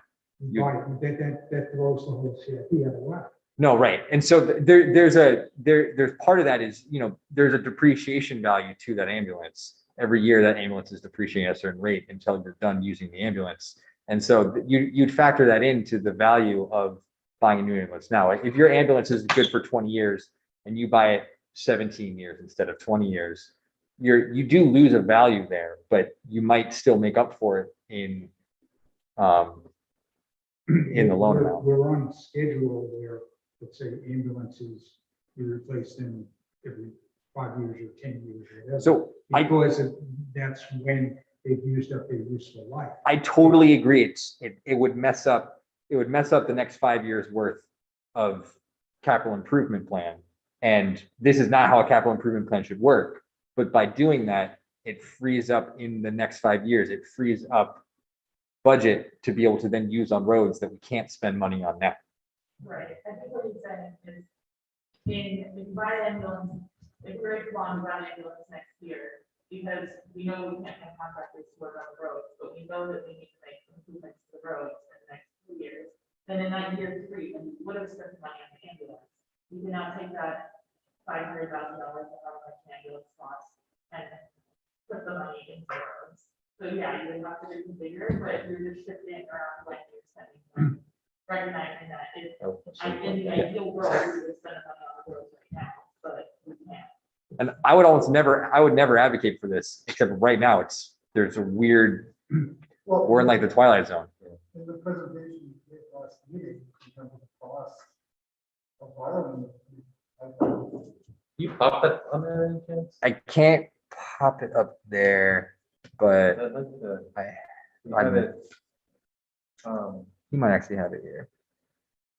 See, where I'm seeing your point of view, and to go back to Mark's comment, we had a steering committee kind of knowing what we could do in order to get this bond. And it went down multiple times, and it took a long time for us to understand the scope of our project before we took the $10 million bond out.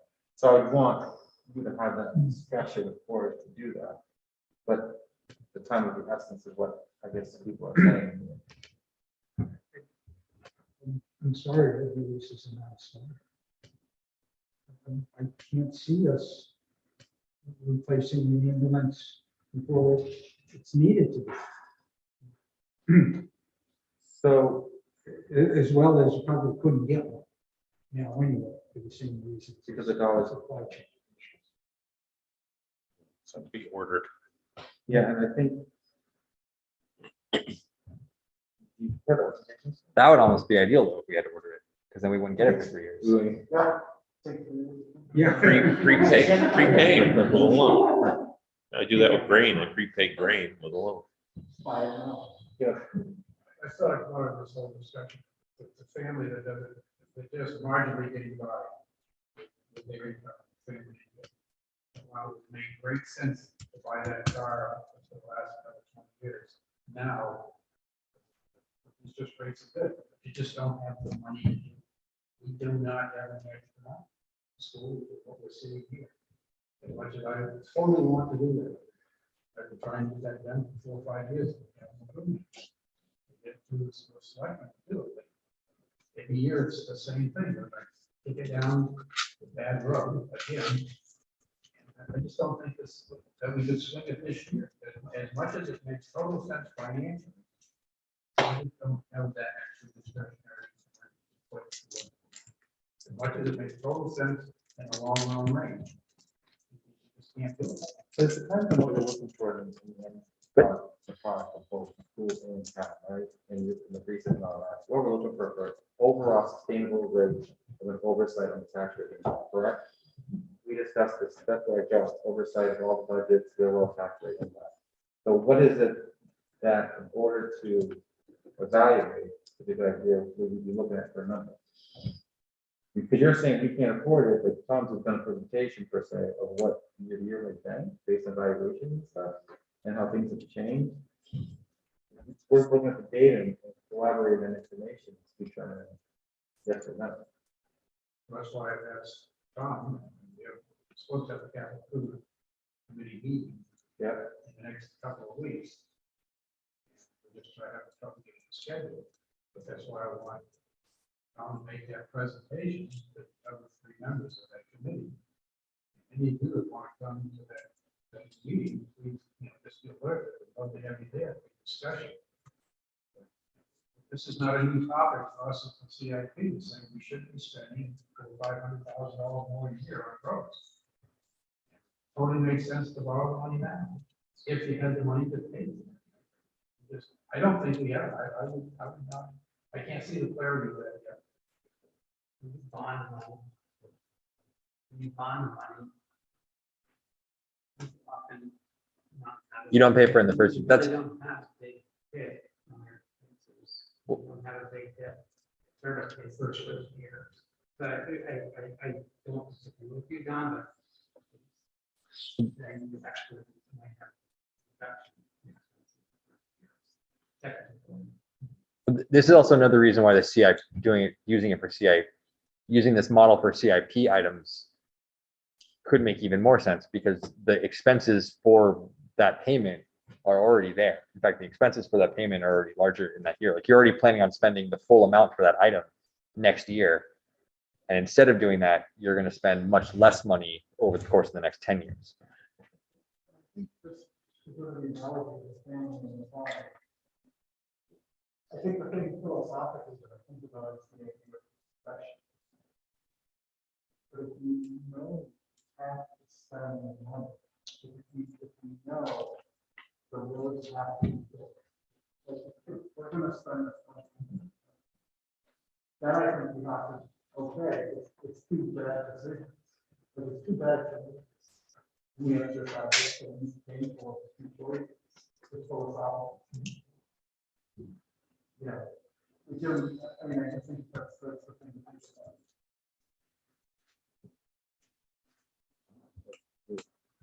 Comparison. Yeah, if the savings of 2, 3, 4, 500,000, based on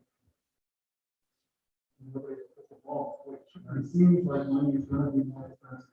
It just seems like only, and don't we have an obligation to the people of the town to try to, factor that in. And budget committee, we're always thought of as, you got to cut. There's a time when you say, you could be spending more money to say that it's all. That's great. But again, I think, please don't come to the CIP and see if we can get ourselves supporting or not supporting. But it makes total sense, and we've got to present that in the select board. It's going to be their decision, but we only recommend. Don, when did you say you're leaving? While Neil's trying to pull it up. Because I thought we were talking about the CIP recommendations Monday. Pardon? I thought we were talking about your CIP recommendations is coming Monday. That's a problem. Yeah. We're running out of time. Yeah, because I don't know that he's been trying to get a hold of Chris as the chair for the last 2 weeks. It's just forcing the issue. It doesn't take very long to do it because there's nothing really much changing here other than this dynamic. Everything else is so scheduled out that, it's a pattern and how much money we think we can, affecting the bottom line of the tax. I know I participated remotely in meetings last year. Right. And it was very helpful. The timing is the issue because we're going to be trying to decide things. It's gonna happen next month for sure. Well, it's too late. It's the problem. I mean, you could do presentations. Yeah. Is it hard for them, isn't it hard to give a recommendation? Like, you feel that the recommendation should come from you and not from an overseeing budget committee? That's where I'm walking, trying to clarify that. Well, no, it could come from either side, but the CIP is where all this is laid out, and it totally affects their budget. Yeah. And traditionally, they just have not had money to go to the votes. It's every year, it's the same story. Well, it's not true. We've had 2 bonds in the last, what, 5 years for roads, culverts, and we've increased the trimming and paving by 5% each year. We put in another reserve account for some additional money last year for the roads and engineering. So it's not as though it's been ignored. No, I shouldn't have said it the way I said it. It's a big $10 million piece that we just have not been able to grab. No, we've been trying to chip away. I'll agree I with think we it. should Multi-million dollar. acknowledge the progress, it's like, we're making the last few years. It's not enough. It's not, I And we keep all- totally, you know, But let's agree, acknowledge the and progress that we have. we know. Well, and at least in my own head, this isn't about, shortcoming in the select board, this is just about an opportunity right now that we need to try to assess as best we can, and it's a time sensitive opportunity. It likely will not be there for the next one.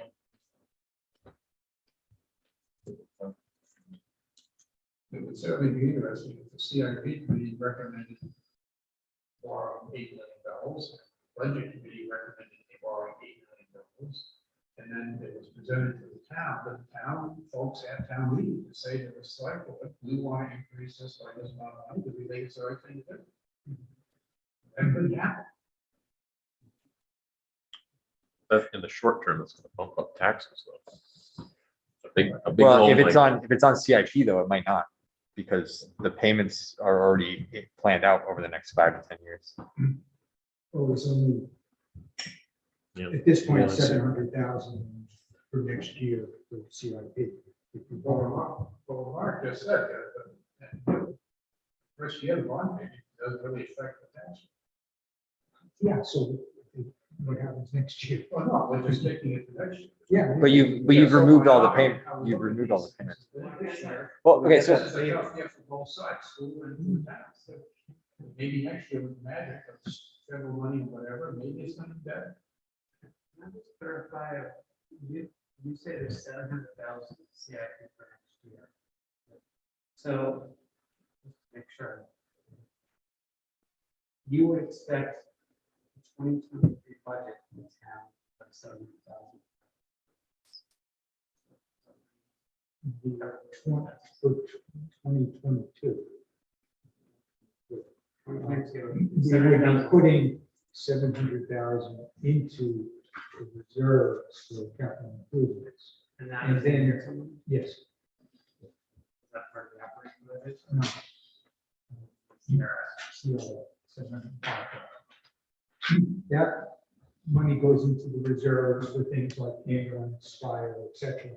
And then from that, expenditures are made during the year, and drawing that balance down. Our CIP spreadsheets would show what the balance is going into.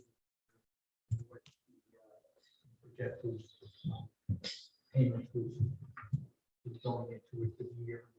Projected expenditures for the end of the year. And, what we're working with at this point is what the CIP committee developed. I know it would look if we did, like, let's just say over the next 3 years, the CIP was 1 million every year.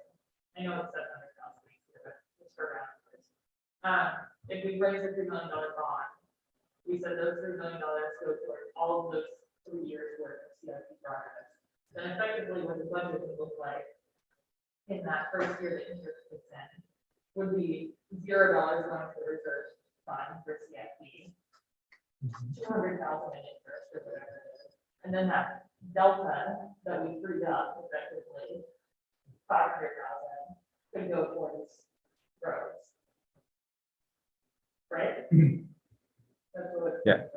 So it'd be, you'd be trying to effect a zero net change on the budget, just by moving around five, instead of raising that additional.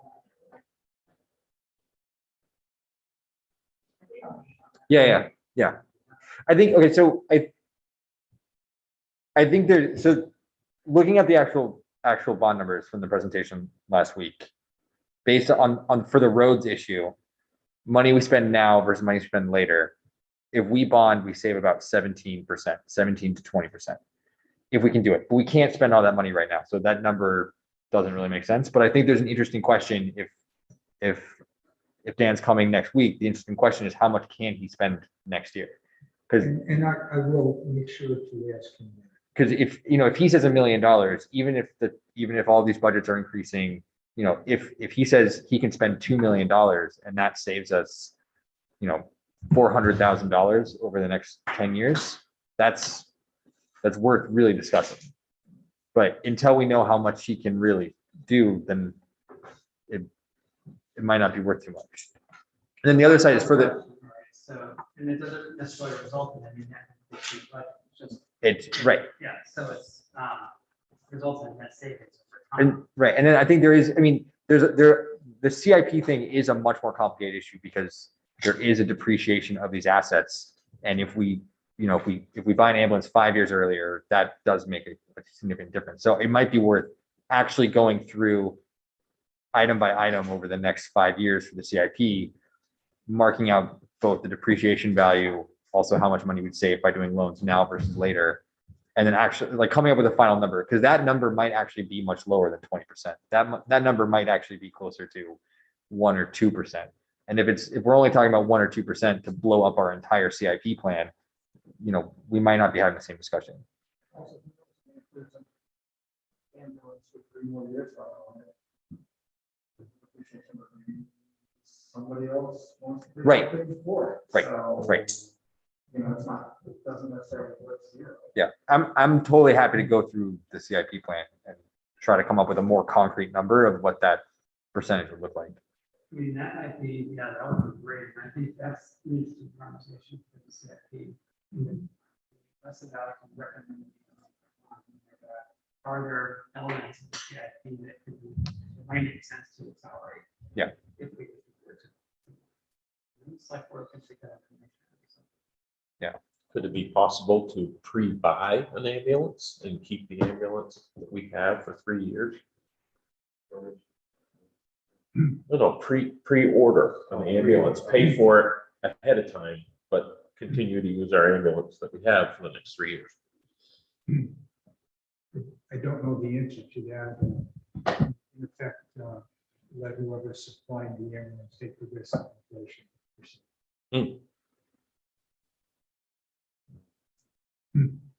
I don't know.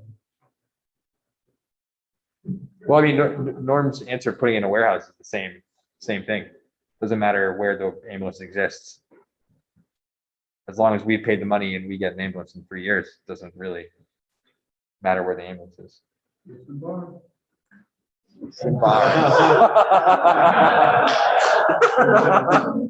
I'm security investor.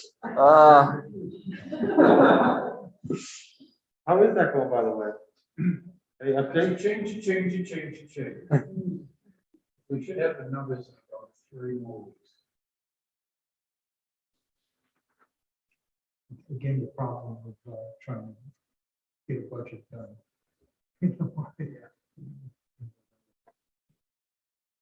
Well, I mean, there's so much interesting potential. And so I think what I'm hearing is there's some things that are worth exploring. And I mean, but this is a very.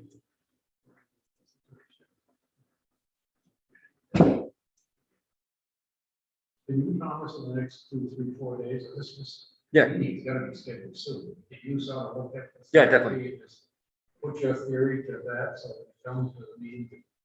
Yeah, I would just have a couple questions probably for you about, for any specific item, what is that lifetime of that item so that we can put a depreciation value on the remaining years, but It That's- should be clear. from the, yeah, then, Fire trucks depending on kind of, they last up to 25 years. So Right. The ladder truck is the longest thing we ever. No, right. So if there's any unclarities in there, I'd probably just ping you, These but, guys last 4 years. Yeah. but that,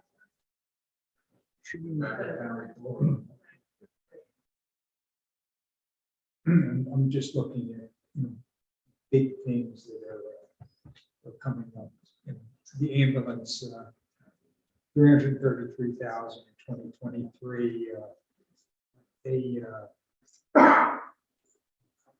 Tanker for 400,000 in 2024. I think those are the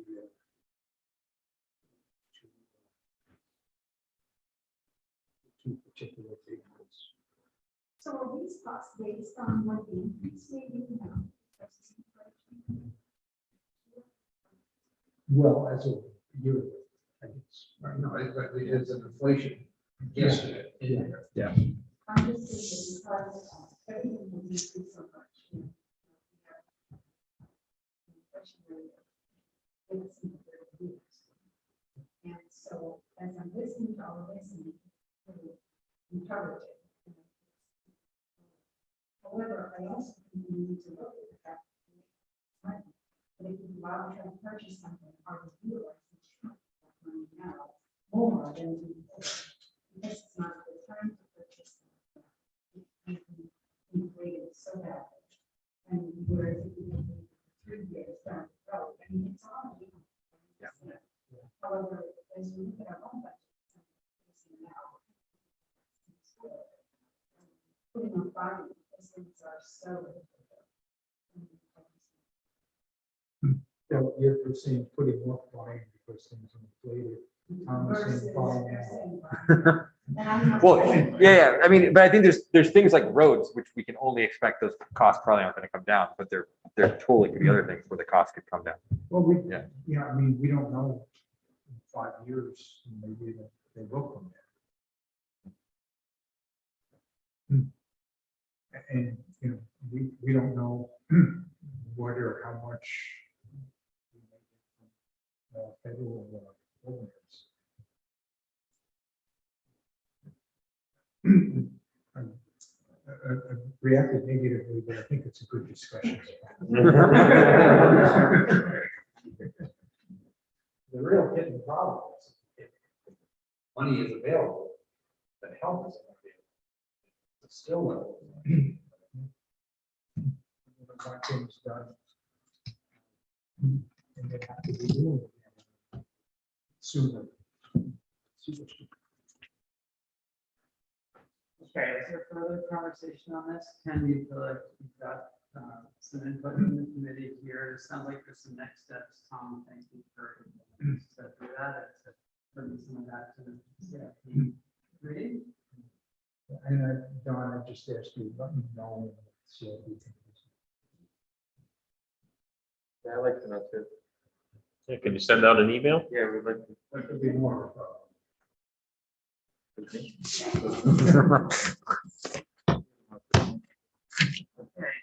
is there any other business discussed tonight? Thank you for this good discussion. Is there a motion to adjourn? So moved. Second. Favor?